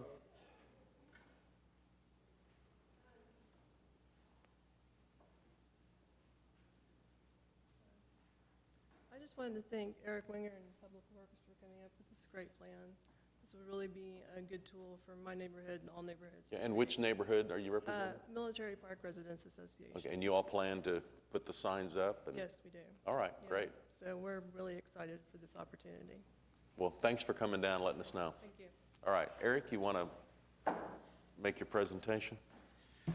I really just have just a few comments for you this morning. I think, as you might remember, Ms. Peace came to a council meeting in June and presented a sign topper for consideration, but we did not have a program in place. And it's something that maybe the city had thought about in the past, just not something that we had formalized. So what's on your agenda today is formalizing a process to do a neighborhood sign topper, a district marker, that would actually go on the top of an existing city street sign. So some of these you have found or you've seen in the Asian district up on Northwest 23rd and Classen.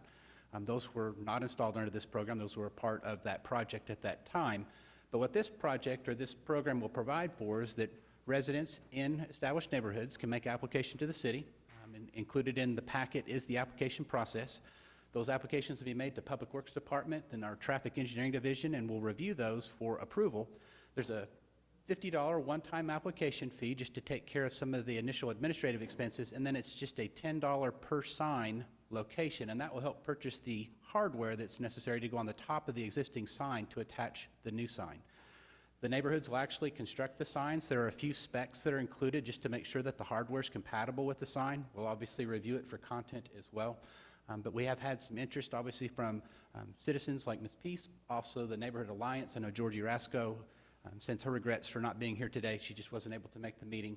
So we've already seen some significant interest, and so we expect several applications if council approves today. So with that, the city will be donating some of the labor. So we'll be using some of our existing traffic crews that are already doing sign maintenance and things to actually make the installations as the signs come available and are approved. Any questions you might have? So I guess one of the questions was whether these can go on top of stop signs or just street names.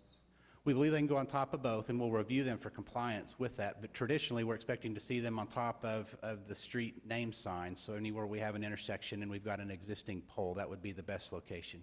I think stop signs are applicable, yes. So they can do both? We believe so, yes. I mean, a lot of these are going to just be some of the hardware things, and we'll have to make sure that there's not a safety issue, but we'll look at each individual neighborhood and work with the applicants to make sure that we get the signs installed per request. Okay. I've already gotten a question about whether or not the city is capable of making the sign, and is that an option? So as the part that we're presenting to you today, we are not in the business of fabricating the signs. Some of them are highly customized. The signs that the city fabricates are traditionally more just lettered signs on different backgrounds. The ones that you might recall that Ms. Peace had brought to the council did have a decorative element to it. They had kind of a curved top. There are several sign manufacturers that can make these signs, and as long as they're the right thickness and are not oversized, and we've got some restrictions on those, we're willing to accept those and place those. Okay. Could we have a list of places that do make the signs that we can refer? I'd be happy to provide those to you. And there's several private traffic supply warehouses in Oklahoma City that make signs for contractors and such, but I'll be happy to provide a list, yes. Okay, thanks. What's the process for getting it? Is it the Traffic Commission? Where does it go through? So this will actually be submitted directly to the Traffic Engineering Division. So my office at 420 West Main, the application has ability to mail that in. I would tell you that we'd like to make it an online application, but once approved, it doesn't require the Traffic Commission. Your authorization would be to allow me as city engineer to approve those and have that installation proceed. But what process is there to determine what's appropriate, what's a neighborhood association, what's not? You know, part of the application process looks for to see if they're an established neighborhood. There's going to be some staff review to make sure that that's a compliance item. You know, we think we may get some applications that might require some clarification, and so we'll just need to work through those individually. Okay. So I guess, so the Traffic Commission wouldn't be involved at all?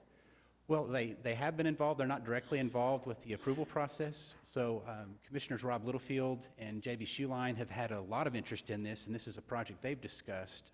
Both have reviewed and have consented on the approval, but there's not an item that would be presented directly to the commission. No. We think it'd just be easier for the neighborhoods if we handled it administratively, and we don't think that there's anything that would prohibit that. So they were involved in the policy, but not in the administration of actually the policy.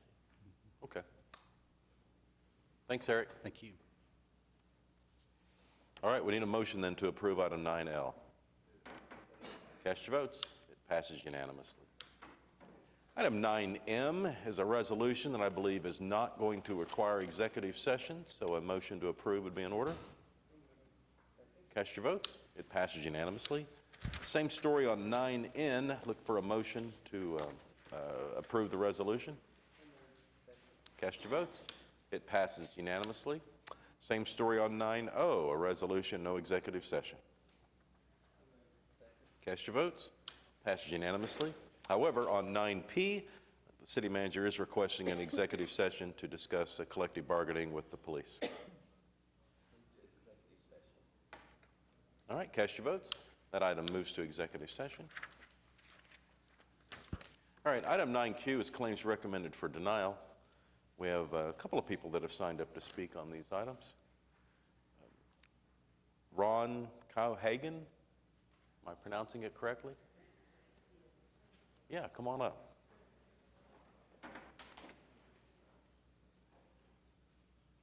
Yeah, just come on up to the microphone. And is it Ronnie? Renee. We'll need your name and address for the record, please. I'm sorry? Just give us your name and address for our records. Reniqua Hagan, and my address is 7143 South Santa Fe. Okay, and you're here on claims recommended for denial, and I'm trying to see, this item D, I see your name. And on item. What happened? What was the claim about? The city tractor trailer that struck the vehicle that I was in, the passenger. It was is it recommended for denial, right? Okay, and you were requesting Funds for $20,000? For pain and suffering and hospital bills, and I've already provided all of that. Okay, well, let us get some information for our city staff. Tina, can... And Mayor, this also concerns claim C2, which is Ms. Hagan's minor child. Correct. Okay. There's actually two. All right, children. thank you.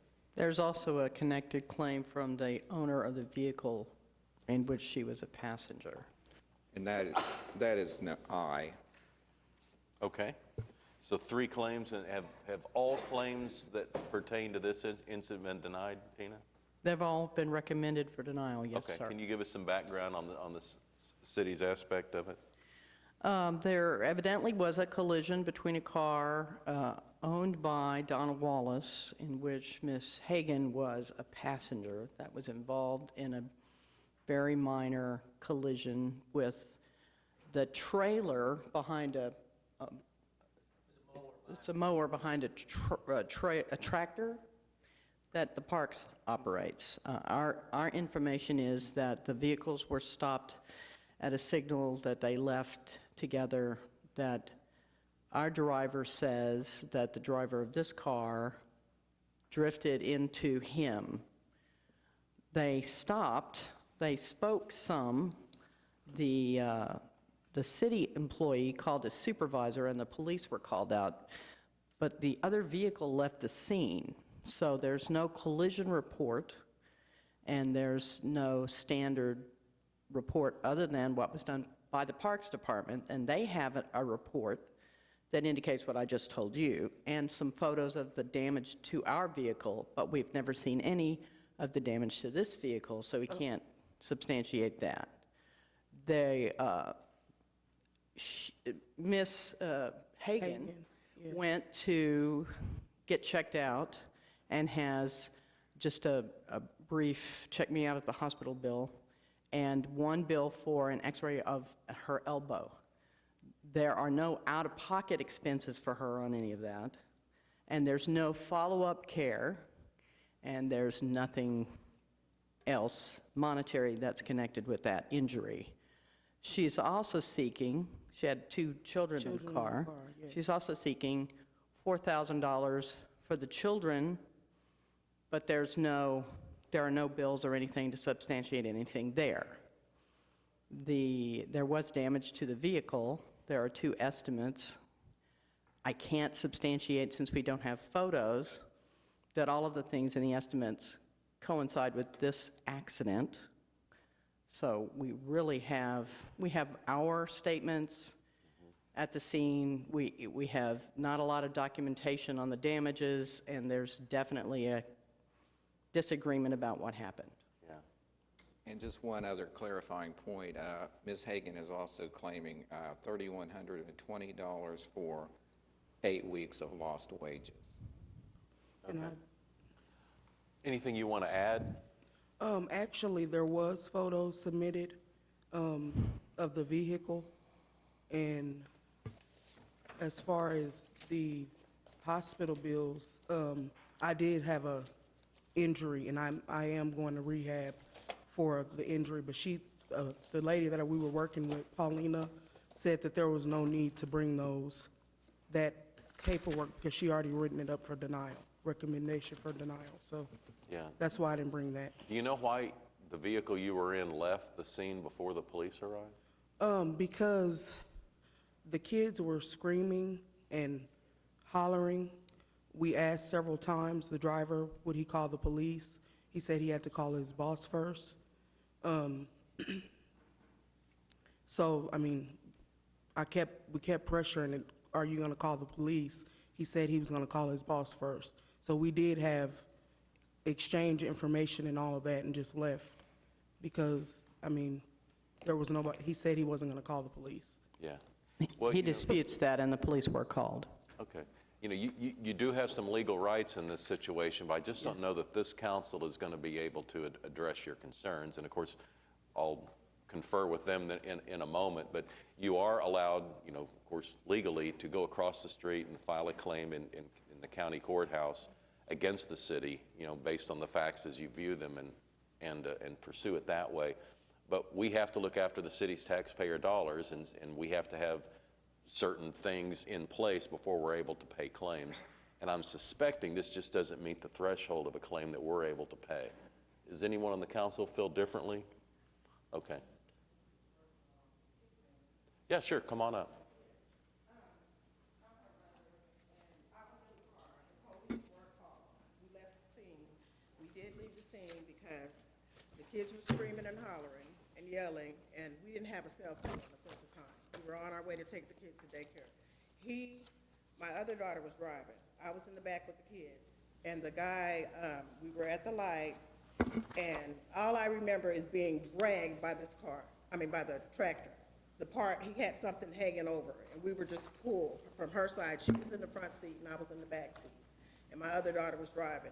The kids were screaming and hollering. We didn't have a cell phone, so that's why we left. We made a report once we got to where we were going. You know, we had to leave because it was like the way the street was, I mean, it was just like people couldn't get by, and we were just like in the middle of the road. And he had something hanging over in the street, you know, and the kids were screaming, like I said, and we asked him several times to call the police. He said no, he wasn't calling the police, that he was gonna call his boss. So we took pictures, we brought pictures up here, we have all that, and we brought everything up here we were supposed to. They didn't need to talk to me anymore because I wasn't hurt. And I was in the back with the kids trying to control them.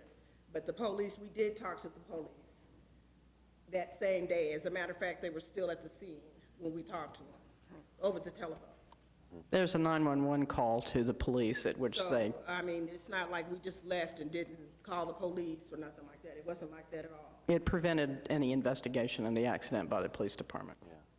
Yeah, I'm sorry for the issues, and I can only imagine we all put ourselves in that car and with screaming kids and things like that, and having to go through the trauma of any automobile collision. I'm just suggesting that this council doesn't have the ability to pay this claim. And it was my mother's vehicle. She works for the state. She's been working for the state for 20 years, and she wasn't even involved in, you know, the car was clearly damaged, and he clearly hit us and drugged us, and, you know, my daughter wouldn't have stopped. We would have, who knows what would have happened, because we were being drugged across the street. I don't even think he knew he had connected to us, you know, so. Okay. Well, I'm not disputing the facts. I'm just suggesting that we don't have enough evidence to be able to pay the claim. But you have other avenues of legalities that you can pursue if you'd like. Thanks for coming down. She wouldn't know about her claim. Do you want to say something? Her claim is connected as well. So I she think wants- this is Mrs. Wallace. Yes, it is. Okay.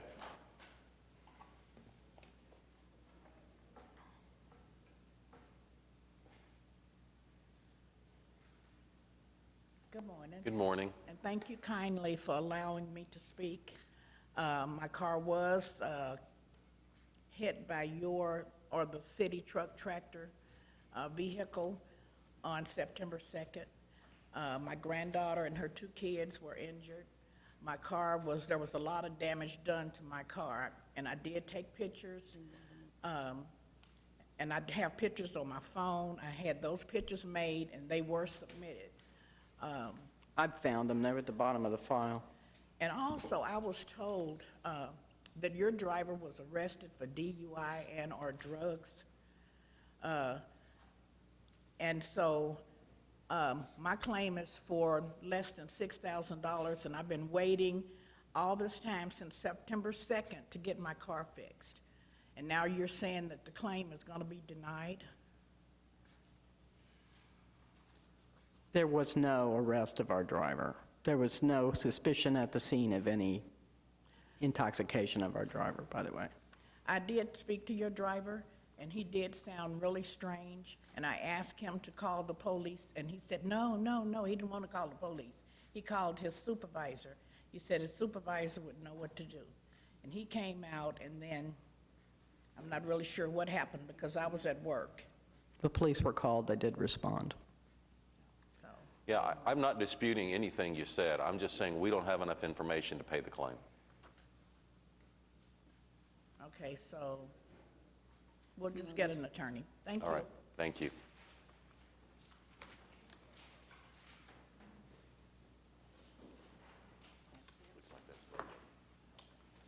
All right, is there a motion on claims for denial? Cast your votes. It passes unanimously. Item 10 is claims recommended for approval. Is there anyone here hoping to speak on any item listed under claims recommended for approval? Well, how about a motion then? Cast your votes. It passes unanimously. Item 11 is items from council, and I guess we'll start with the smoking ordinance. Pete, you have item 11A and B, and you have one person that has signed up to speak today.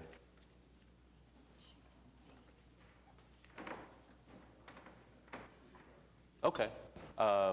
Lisa Sinar?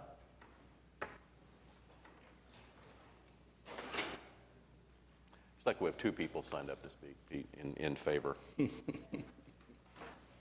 I'm Lisa Steiner. I'm the Executive Director of Oklahoma City Beautiful. Our offices are at 3535 North Classen Boulevard.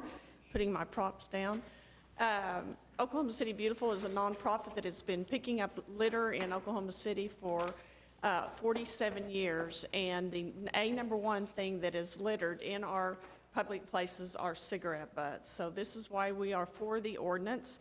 I just have a few statistics. There are about 133,000 smokers in Oklahoma City, and they drop about 665,000 cigarettes each day on the ground. And we are spending thousands of dollars, the Parks Departments, our volunteers, Oklahoma City Beautiful, because we know that there's lots of health issues. Most people think that cigarette butts are biodegradable. They are not. They're made of plastic, and they leak all kinds of hazards into the ground. A cigarette contains poisons like nicotine, arsenic, battery acid, ammonia, and this all goes into our groundwaters. And so with the 133,000 smokers, it's equivalent to about 5 gallons worth of poisons that are put into our grounds every day. And that said, another thing that we are really concerned about is just the economic development. It is proven that when you have littered cities and cigarette butts on your ground, that it does affect the economic development of our city. And I just brought a little prop here. We had volunteers that picked these cigarettes up in one park in just a few minutes, 3 volunteers from University of Central Oklahoma, and we just wanted to show you the effects of what can happen, and so we would like to encourage you to approve the ordinance. Thank you very much. Thanks, Lisa. Cassidy Falk. Good morning. We'll need your name and address for the record, please. Good morning. My name is Cassidy Falk. I'm with the American Lung Association. Our office is located at 730 West Wilshire Boulevard, Oklahoma City, Oklahoma 73116. The American Lung Association supports comprehensive smoke-free air laws to protect people from the dangers of secondhand smoke exposure in work sites and public places. Secondhand smoke is a serious health hazard, causing more than 41,000 deaths per year. It can cause or worsen a wide range of adverse health effects. Smoke-free laws and ordinances are the most effective way to eliminate secondhand smoke exposure in public places. Over the last several years, Oklahoma has made great strides in its efforts to create access to cessation services. These services, combined with tobacco-free and smoke-free property policies, help to improve worker health and productivity. A study released in 2010 by the American Lung Association and Penn State University shows that for every dollar a state spends on smoking cessation treatments, it receives a 26% return on investment. Tobacco-free and smoke-free properties also provide a clear, consistent message to children and young people that tobacco use is unhealthy and not a norm in the community. Children tend to copy what they observe and are influenced by the extent of smoking around them. Because of this strong role modeling effect, it's especially important to support adults who are trying to quit or cut back. The visibility and acceptability of smoking at a community level is associated with higher adult cessation and lower smoking rates. Policies that restrict smoking in various locations reduce the visibility and perceived acceptability of smoking in those locations. It also supports and reinforces prevention messages delivered in the home and classroom while helping to counteract tobacco advertising targeting young people. Over 50 Oklahoma communities have already adopted a tobacco-free ordinance that covers all indoor and outdoor city-owned and operated property. Let's continue this momentum and continue to protect the health of our fellow Oklahomans. Thank you for your time. All right. Cassidy, thanks for your work. Thank you. All right. Pete? Is there any other people signed up to speak? If not, I'd move the ordinance. All right. We're voting on item 11A. Cast your votes. Passes unanimously. And item 11B? Is there any? No one has signed up. I move the ordinance. Is this the golf courses? Yes, it's item B. Pete, can I just respectfully comment? I'm not. Surely. I understand. It's just an honest, we just from Ms. Sinai and Sinar, good points about denormalization, secondhand smoke, contamination of the water supply. I mean, excellent points by both, and I appreciate you coming. Each and every reason that they cited would apply to public golf courses. If there's really nothing that would apply to an Oklahoma City park, that you couldn't use those same arguments in an Oklahoma City golf course, which is basically another park. To me, there's an intellectual inconsistency, whichever path you choose. If it's denormalization, if you're trying to enact this in Oklahoma City parks because you want children not to see it, I'm not sure why you would exempt golf courses. If you're trying to protect from secondhand smoke, I mean, I think it's even worse with cigars. Does that make sense? I mean, if there's no support for that, fine. But I'm having trouble intellectually putting the two, differentiating one on either one of those paths, denormalization or secondhand smoke. I understand the economic argument that they believe that some people might not come out and golf if they can't smoke cigars while they're golfing. But I'm not sure that that's intellectually consistent with the policy that we'd be enacting in all the rest of the Oklahoma City parks. Well, the intellectual consistency from my standpoint is I wanted to get an ordinance that I could pass. without a lot of hassle. Right. And I appreciate, I share some of your concerns, but I use this analogy all the time. I think good legislation is kind of like eating a foot-long hot dog. You have to take it a bite at a time, and this is just one more bite. We've been chewing on this dog a long time, and this is just one more bite. I actually, Ed, I'm not, if you want to propose that separately and have it put on, I'd probably vote for it. But my mission this time was to go as far as I could, and that's what I'm doing. And I understand how pragmatic that sounds to someone that's as highly motivated as you are, and I mean that as a compliment, but I just want to get, I know what the pushback would be, and I just want to get done what I could get done. And I want to express how grateful I am that you brought this forward, but we passed it, right? So you've accomplished your goal. It's now. Well, we've almost passed it. Well, now we're just dealing with the exemptions. We've already passed your ordinance in Oklahoma City Parks. You haven't? Wasn't that A? No.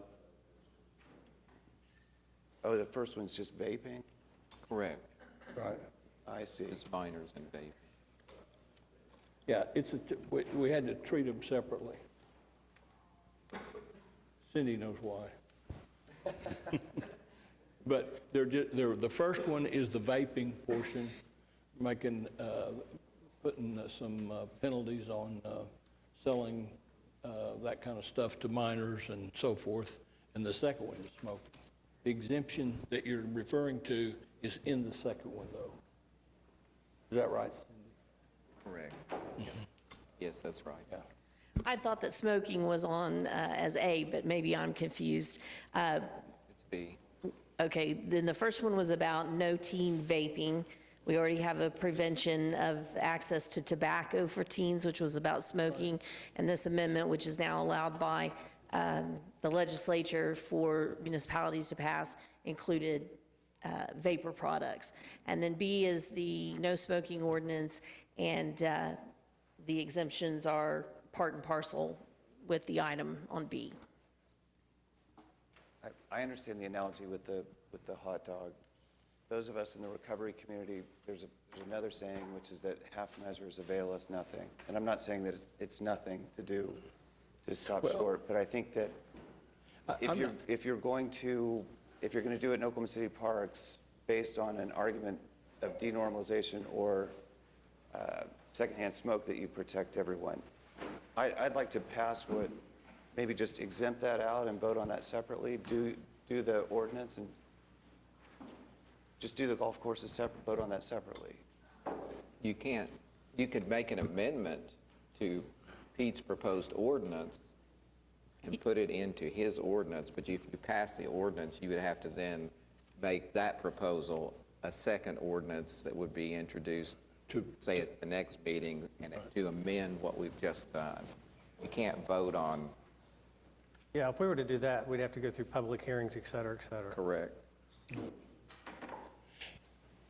I would take a little bit of exception to the idea that half measures don't work.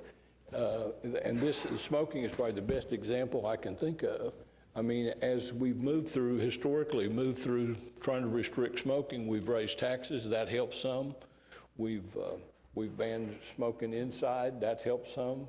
We've managed to ban smoking in restaurants, that helps some. Managing them in parks now is going to help some more. I think the statistics on the number of people that smoke show it's working. There's a difference, I think, between what government can do and what maybe the private sector could do. It seems to me if government was going to do everything, I mean, we'd probably ban the use of alcohol, we'd ban the use of cigarettes, we'd ban the use of all kinds of things, but some of that, people, we'd ban helmets we'd make people wear helmets. I mean, people just kind of have a right in this country to kill themselves one way or another, and I'm not so sure we've got how far we can go in trying to stop that. It's really simple. is it symbolic? I mean, we're not really going to be writing tickets for smoking in parks, right? I mean, it's just a, Well, if people do it, I hope we are. I'm sure, you know, the police will use discretion, but there's, Yeah. usually there's a warning, and if there's a complaint, they'll follow up on it. I mean, put it out, followed by a ticket probably. If they don't put it out, it's probably the way it'll work. okay. I tell you that, I mean, I'm kind of obsessed with it almost, trying to reduce the smoking. I see what it's done to people. I've lost people I cared about through lung cancer because of smoking. I see what it does to other people, but on the other hand, I kind of pride myself in being as practical as possible, and I think practically this has every vote in the room, unless you vote against it because it doesn't go far enough. I never would do that. No, I'm just I as understand, but I'm obsessed, saying right? it has every vote in the room, and that's what I was after. I tried to craft an ordinance that I could get through today, and if you want to ask that one be put on to remove the golf course expansion exemption and get a vote on that 2 weeks from now, we'll see how it works. But you can't do that. You have to go through public hearings and start over. Yes, you would have a new ordinance amending what you just passed today would be introduced at the next meeting, and then you have a public hearing and a final hearing. Just pass what you have, and we can look at, but Well, it'll be quicker than it has been because we go back to once-a-week meetings next week, so they won't, it'll be. Exactly. You could have it all done in January. Fine. All right, so we have the motion. Is there a second on item 9B? Second. All right, cast your votes. Passes 7-1. And, you know, the usage of golf courses during January is rather limited, so I don't think we've got a whole lot, you know. They'd have time to come down here and talk to us, though. I'm sorry? They might have time to come down here and talk to us about it. Yeah. All right, item 9C is for travel expenses to the National League of Cities. Move the item. Okay, cast your votes. Passes unanimously. Other items from council. Mark, you have anything for us? I don't today, thank Okay. you. John? David? No, thank you. Pete? Larry? Ed? I really, really like this Norman City Councilman, Stephen Holman. It's just gotten out of hand in Norman. I hope that nothing like that ever happens in Oklahoma City. I know that there's this focus on head shops, and I don't know what Oklahoma City's policy is. I don't know what the city council's policy is, but there just seems inconsistency there as well. When you go to 7-Eleven, all those papers, people aren't buying those to roll cigarettes. It's for marijuana. So, I mean, to go and constantly go into head shops and go after people that are selling pipes and things like that, I hope that we don't find ourselves in that situation in Oklahoma City. But I really, really like him. I want to publicly express support for him. I think I'm even going to contribute to his legal fund, and I just really, really like him, and I think it's unfortunate. All right. James? All right, city manager reports. Is Chief Bryant here? Laura, who's leading our? Dr. Goodlow's here. Very good.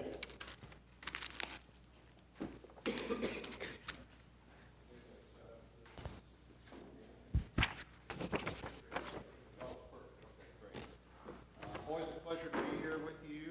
And, you know, from time to time we come and talk about what our EMS system does and the great service that the fine men and women in the Oklahoma City Fire Department and IMSA and the affiliated fire departments that make up our system that serves metropolitan Oklahoma City and Tulsa. We talk about the clinical benefits of these fine, skilled professionals. Sometimes being able to put words into actions says a lot more. And so there are some folks that worked very kindly with the city manager's office to set up a demonstration this morning. And I think in the spirit of Christmas, Merry Christmas, by the way. If you don't celebrate Christmas, well, happy your holiday too, but Merry Christmas. And perhaps one of the best Christmas gifts that we as an EMS system and we as a community give our citizens is a second chance at life when over 2 times each and every day in metropolitan Oklahoma City, and the same is true in metropolitan Tulsa, we have individuals that wake up and they hadn't planned on dying that day, but they do. Tragically, most of the time, that death is permanent, but sometimes in a very, very inspiring manner, in a manner that we'll see demonstrated here in just a minute, we get the chance to give somebody a second birthday. And I can't think of a better Christmas present, whether that comes on December 25th or perhaps any of the other days of the year, that we as an EMS system, supported by you as our government leaders, and the community at large, are able to do. This is particularly important for all of us because very poignantly, this is how the vast majority of you, this is how the vast majority of us are going to die. We are going to die on an unscheduled basis. We are most frequently going to die suddenly, and there is a very, very narrow window of time if we make the right actions for each other, if we quickly summon help, and we perform CPR. If you already know how to do it, that's wonderful, and I know you've been trained, so thank you for taking the time to do that. If you don't know CPR, it is as simple as trying to keep your wits about you in an obviously chaotic situation and just following the instructions of the emergency medical dispatcher. So this is a simulated sudden cardiac arrest. This is a very typical, appearing often until the time of sudden death, hardworking, respectable, good citizen of Oklahoma City that has suddenly died. And so, are you guys ready to respond here in a few minutes? Okay. So, what happens when somebody suddenly collapses? Over 60% of the time, it is in your house. People think about what happens if somebody collapses at the grocery store or any other retail establishment. That does happen, but more frequently than not, it happens in a personal residence. And so the key thing, the first key thing, is to call professional help, and that is always available 24/7 through 3 simple digits, 911 from any communication device here in Oklahoma City, right? And so if you are in a public location, what is very important for our citizens to know is find someone to call 911 while you start CPR. And the key to that is looking at somebody saying, you call 911, somebody has collapsed, they're not breathing, tell them I'm doing CPR. And then, very quickly, exposing your chest and starting chest compression. Do not worry about mouth-to-mouth breathing. It is just as simple as you have been trained, up or down on the chest.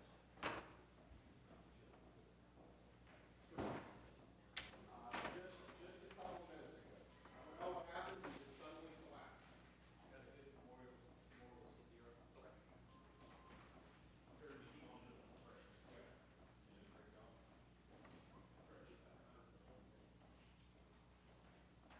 So what you're witnessing here is the first arriving crew from the Oklahoma City Fire Department, EMTs and paramedics. You got that there? Go ahead. And this device that is being used on the chest now is called the rescue pump. You will be happy to know, through your leadership and support, Oklahoma City is the first large metropolitan area in the entirety of the United States to use this device on the streets. We started this on October 1st.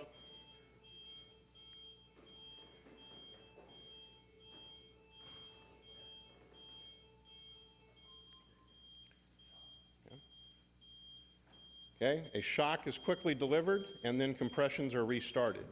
And so this is often, in our world of emergency medical services, referred to as a pit crew model of resuscitation. Most people can very quickly grasp the concept of how a very tightly controlled series of operations in the specter of motorsports helps for a lot of actions to occur in precise sequence in a very short period of time. That's exactly what you're witnessing here. So each of these professionals has a very clearly defined role. They know what their role is. They know what everyone else's role is. And now we have a couple of paramedics arriving from IMSA.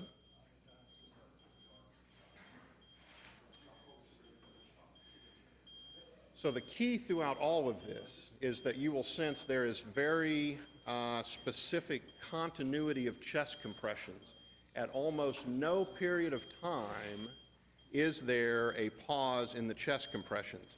And those compressions are very, very important because that is what gets circulation to the brain, that is what gets circulation to the heart. There's very careful monitoring of the heart rhythm throughout the resuscitation at different points in time. If it is appropriate to deliver an electrical shock to the heart, we do.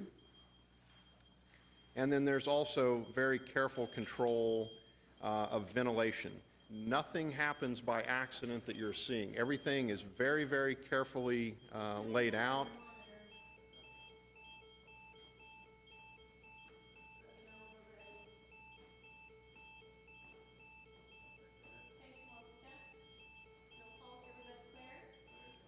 Shock delivered, and compressions are restarted. The reason that we pause when a shock is delivered is because from a safety standpoint of our EMTs and medics, we want to make sure that they're not actually getting any electricity in their body. So there's a very quick hands off the patient, shock, right back to it.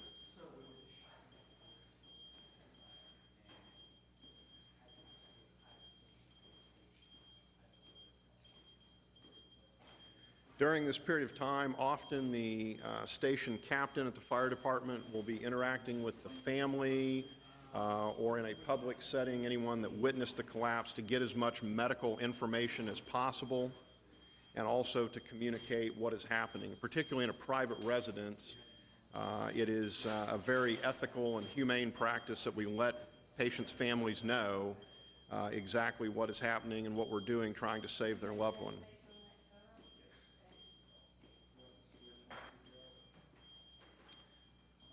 So this suction cup that you're seeing on the chest, what that does that we can't do with our hands is that it is not only actively compressing the chest, there is active decompression of the chest. And when we actively decompress the chest, it basically acts like a bellows or a vacuum in the chest that pulls more blood supply back into the chest to make the next compression more effective. And again, Oklahoma City and at the same time Tulsa are the first two large metropolitan areas in the entirety of the United States to use this. As of late December, there really are no other large urban areas. There are some suburban areas around the country that are using this.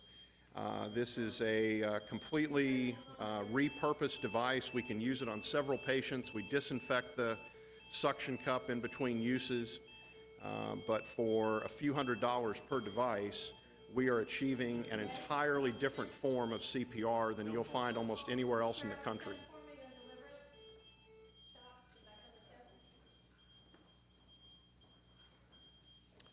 The paramedic at the head of the patient is now inserting a plastic tube into the trachea to allow for a little more efficient oxygenation and ventilation of the patient.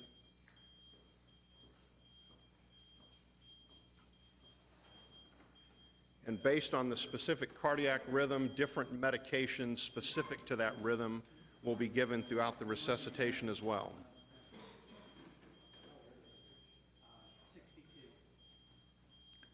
So hopefully what you sense in all of the work that's going on here, everything is very much synchronized. There really is not chaos. There actually is very little need for communication verbally between these EMS professionals because they all know their roles and what each other is doing.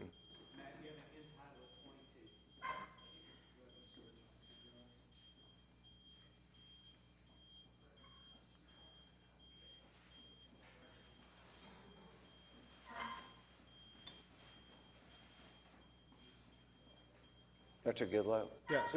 Who invented that? I mean, where did it come out of? So the use of the rescue pump, and there's also a device that is on the tip of the endotracheal tube called the rescue pod. Both of those work in sequence, again, to pull more circulation back so the subsequent compressions are much more effective. It was developed by a cardiac electrophysiologist. During his study at University of California, San Francisco, back in the late 80s, a gentleman came in who had had a sudden cardiac arrest in San Francisco. His family, for reasons we don't fully understand why, used a toilet plunger to deliver chest compressions, and that gentleman survived. He survived when he probably should not have otherwise, and that began about 20 years of scientific investigation by Dr. Keith Lurie, who is at the University of Minnesota. And so that's where this device came from. It is the only device approved by the U.S. Food and Drug Administration that carries a label that use of the device can improve the chances of neurologically intact survival from sudden cardiac arrest. That is the only medical device in the U.S. with that designation. Yeah.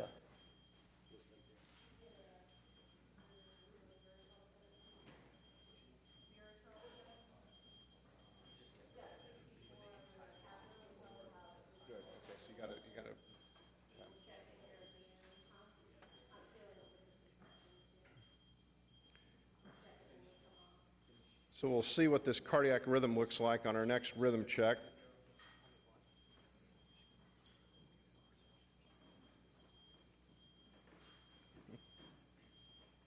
The key is a very back and forth motion with the use of compressions. At one point in time, it was not atypical to have somebody doing compressions for 5-10 minutes. We now switch off every minute so that no one fatigues and the quality of those chest compressions are maintained throughout the resuscitation. So a typical resuscitation in Oklahoma City will be approximately 20 minutes unless there is a return of circulation. Okay? So what we've simulated here is a return of pulse. They're now checking a blood pressure.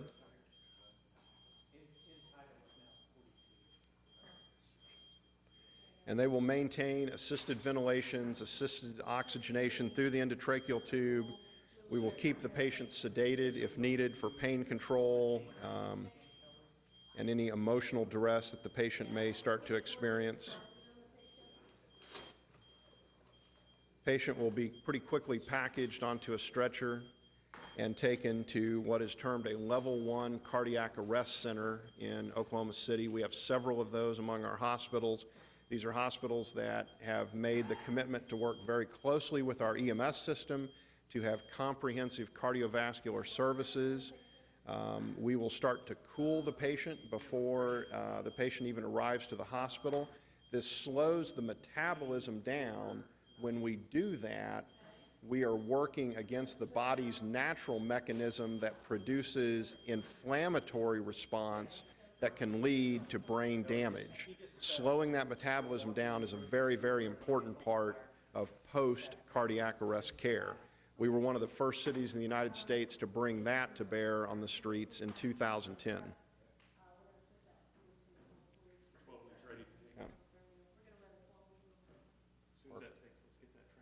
And we also have the ability, what's being simulated here is running what's called a 12-lead electrocardiogram. This looks at the heart from 12 different angles, and we're able to pick up if perhaps the reason of collapse is due to a clogged coronary artery and acute myocardial infarction. If that is the case, we can transmit the 12-lead ECG to the receiving hospital before the patient even arrives. That mobilizes an interventional cardiologist and the cath lab team, shaving anywhere from 30 to 45 minutes off of time. Time is muscle. Taking 30 to 45 minutes off the time for somebody to be in a cath lab and get a balloon stent into the heart, open that artery up, that may not only be the difference between living and dying, it may well be the difference in how much impairment of cardiac function results.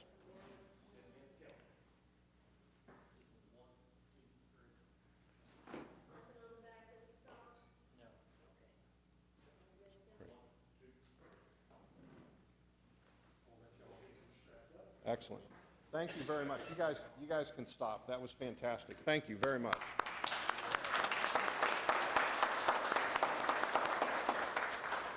So what you're seeing happens, again, at least 2, sometimes as many as 10 times in a day here in metropolitan Oklahoma City.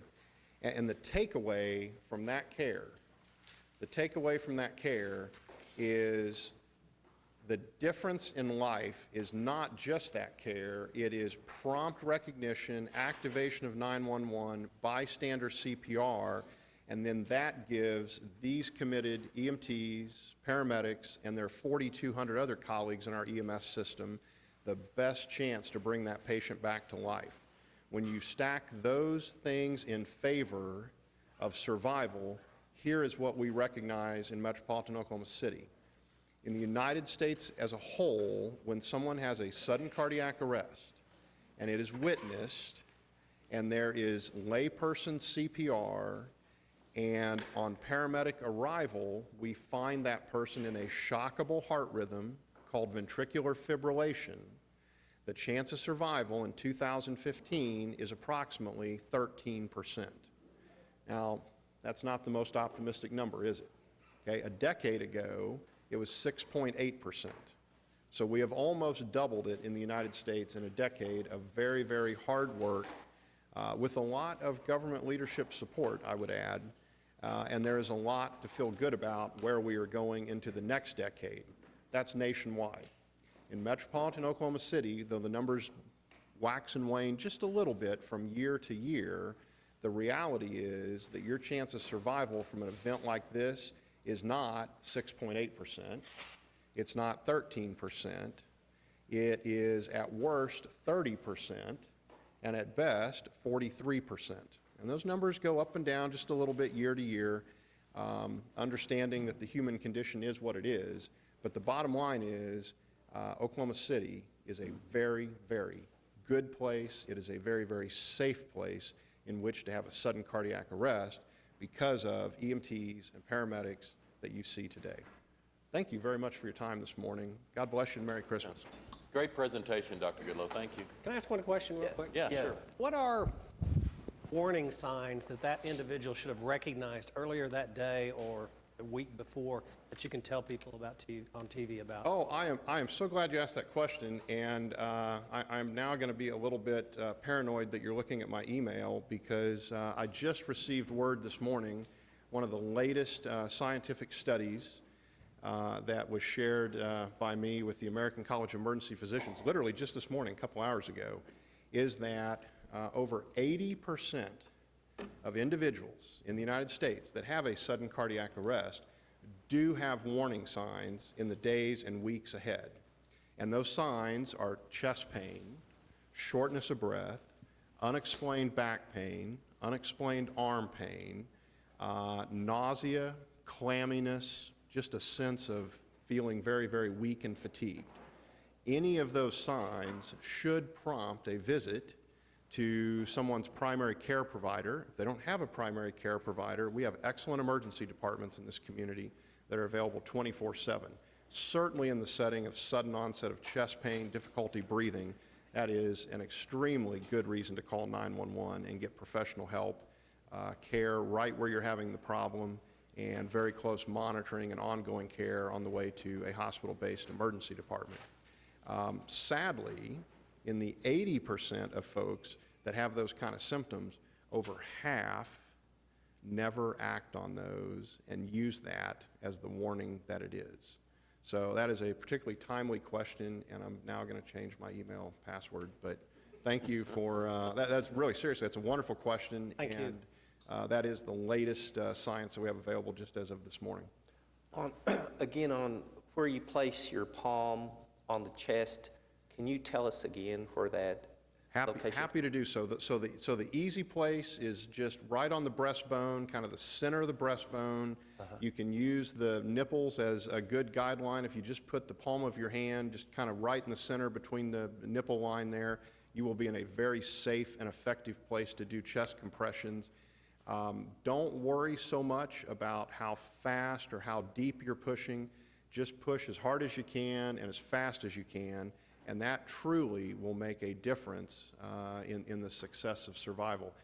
We actually did a large-scale study here in Oklahoma City that we have shared on an international level now, looking at over 20 years of cardiac arrest in metropolitan Oklahoma City and Tulsa. And if somebody does bystander CPR, we didn't parse it out into just the right rate or just the right depth. We're talking any form of CPR, it nearly doubles the chance of survival. That's how important that CPR is until EMTs and paramedics can get there. So with an adult, we shouldn't be concerned that we're pressing too hard, but what if it's a younger person, say a teenager or a child?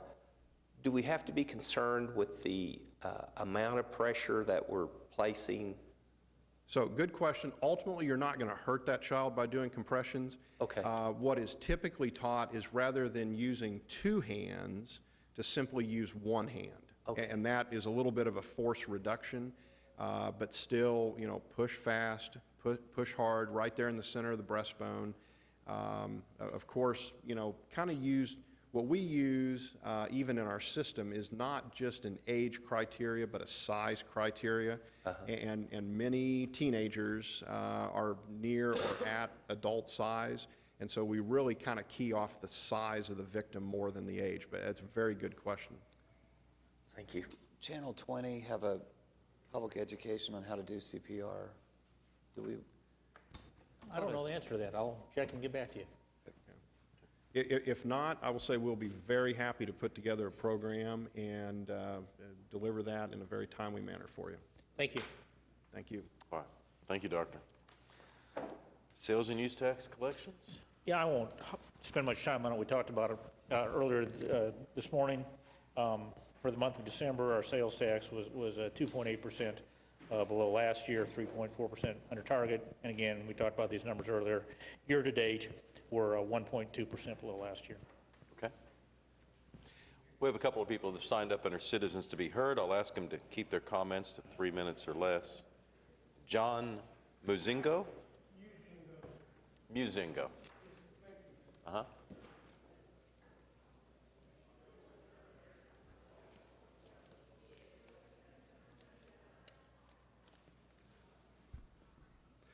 One of my biggest points, my grievance is that the city is fining me for parking in my grass driveway. I may have a 2-foot path for gravel. There's gravel all under the driveway. There definitely is. And the city really shouldn't be fining low-income people, because that's where this is going. The majority of these fines on people who are parking in their driveways that have grass on them, and they're being fined for it. I can't afford a paved driveway. Heck, I can't even afford a gravel driveway that meets city requirements. I'd have to spend almost $1,500, not to mention bulldozing out the old gravel and grass. John, do you have a picture of your house or your driveway that we could look at? No, I don't. It's over by downtown Air Park. I'm sure you're familiar with that. Here, a couple of years ago, we had some music company come in, and it was playing music that was over 75 decibels. It was shattering my windows. Cracks developed. And these are new windows. These aren't the old wooden windows. But back to my point on the driveway. I feel that we are being discriminated against because we can't afford these driveways. And when I say discriminated against, on Thursday, I can't park in the street. I'm not allowed to park on my grass. There's places up and down my street that have grass growing on their curb. There's 2 places on the street where the city has come in and supposedly laid low-grade asphalt over this. One of these places is right in front of my house. Across the street on my neighbor's drive has a very nice yard and a very nice driveway. But you have this chunk of asphalt that's extending over the curb. You know, I realize that the yard thing, because I don't like people parking in the yard. It ruins their yard. But my driveway is not and has never been a yard. It's discrimination. We've been living there, the house has been there over 50 years. And you're discriminating against people who have older homes. John, thank you. And one more thing. Mr. White, I guess it was, I liked your deal about bans. You know, too many bans. This is banning people that are parking on their driveway. I'm not going to say yard, because when I saw the ticket, I still don't think it's my yard. It's not a paved yard, it's a driveway. Thank you very much for listening to me, and I really hope you readdress it, because it's discrimination not only against me, but at least 16 other homes on my street that have driveways that do not fit the Oklahoma City's ordinance. 10 driveways on our street.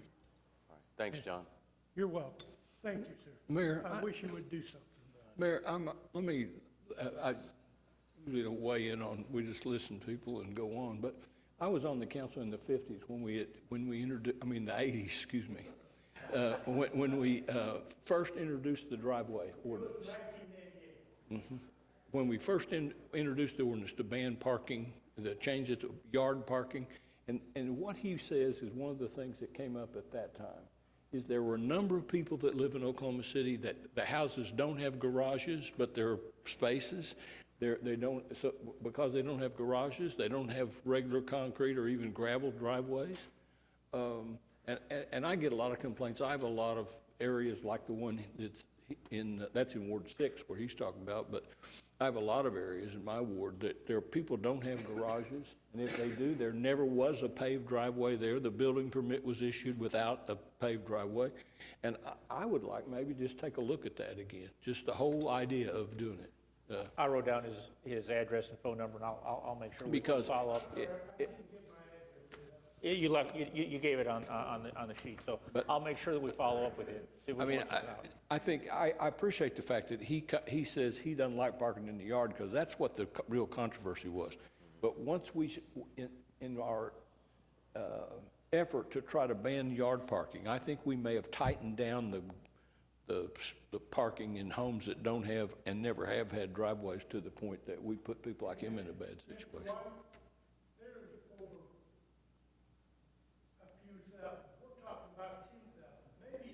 Oh, yeah, I know. I understand. We're going to look into it. All right. I wish you do it quickly, because you have people out there giving us tickets that we don't deserve. We'll look into it quickly. There's the ticket giver right there. You can get him out of the hall and just chew on him. Joe Sarge Nelson, do you want to say something, Just David, as quickly, Joe walks up? could we at least, if nothing else, grandfather those homes that were built, issued building permits prior to the enactment of this ordinance? We typically do, but there's obviously something going on here that we can Gather more information on his thank you. specific case. I'm Joe Sarge Nelson.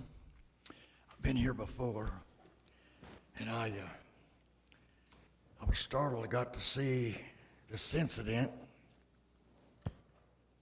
and got to see the captain that was in my living room. Got to see what they did to me. It was very inspiring.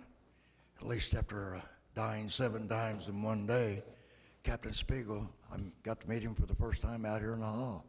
But anyway, that's not the reason I'm here. An envelope was delivered to you people. Please shred it. It was inadvertently sent to you. I wrote it in a matter of anger a long time ago. And how the date got on it, I don't know. I found one of them and I said, well, 2016 is not going to start out that way. Y'all got your plate full, and it'll probably stay full. I'll fight the fights if I'm alive that need to be fought. And that won't be that many. I've got 2 or 3 on my plate. But anyway, out of respect for this council, I did speak to 2 of you, and I'll leave the names out of that. I've spoke often to all of you. I look at your names up there. Oklahoma City's a hard job. As a general contractor at one time, and in the military, you catch hell from every corner. You select a certain amount of people. Every one of you up there, 8 people, have a certain group you have to deliver to. I happen to live in an area. There's a lot of everything going on over there, and Mr. McAtee will verify that. He's a busy man. I wish you all a Merry Christmas, and I mean that sincerely. I hope to see you all here 2016. I'll be, any regards to any bad remarks that I make, I don't want to leave my ear empty. I'll apologize to you face to face and look you right in the eye. I'm man enough to do that. Mr. Mayor, Ms. Kersey, Mr. Greenwell, Mr. Stonecipher, Pete White, Mr. McAtee, Mr. Shadib, and Grenier. I do have 3 things on my plate for next year, but only 3. And it's going to take all 3. It's going to take a year for me to get all 3 of them done because they're going to be hell-bent for leather. I did speak to Ken Jordan out there, and I wished him well. I hope I don't keep you too busy with typewriters and aides and whatever have you. Please don't put me in federal court. I hate going up in front of them judges. But, ma'am, you too. Y'all have a nice Christmas, and I won't talk anymore. Have a nice day. Thanks, Joe. We have executive session. We'll be back.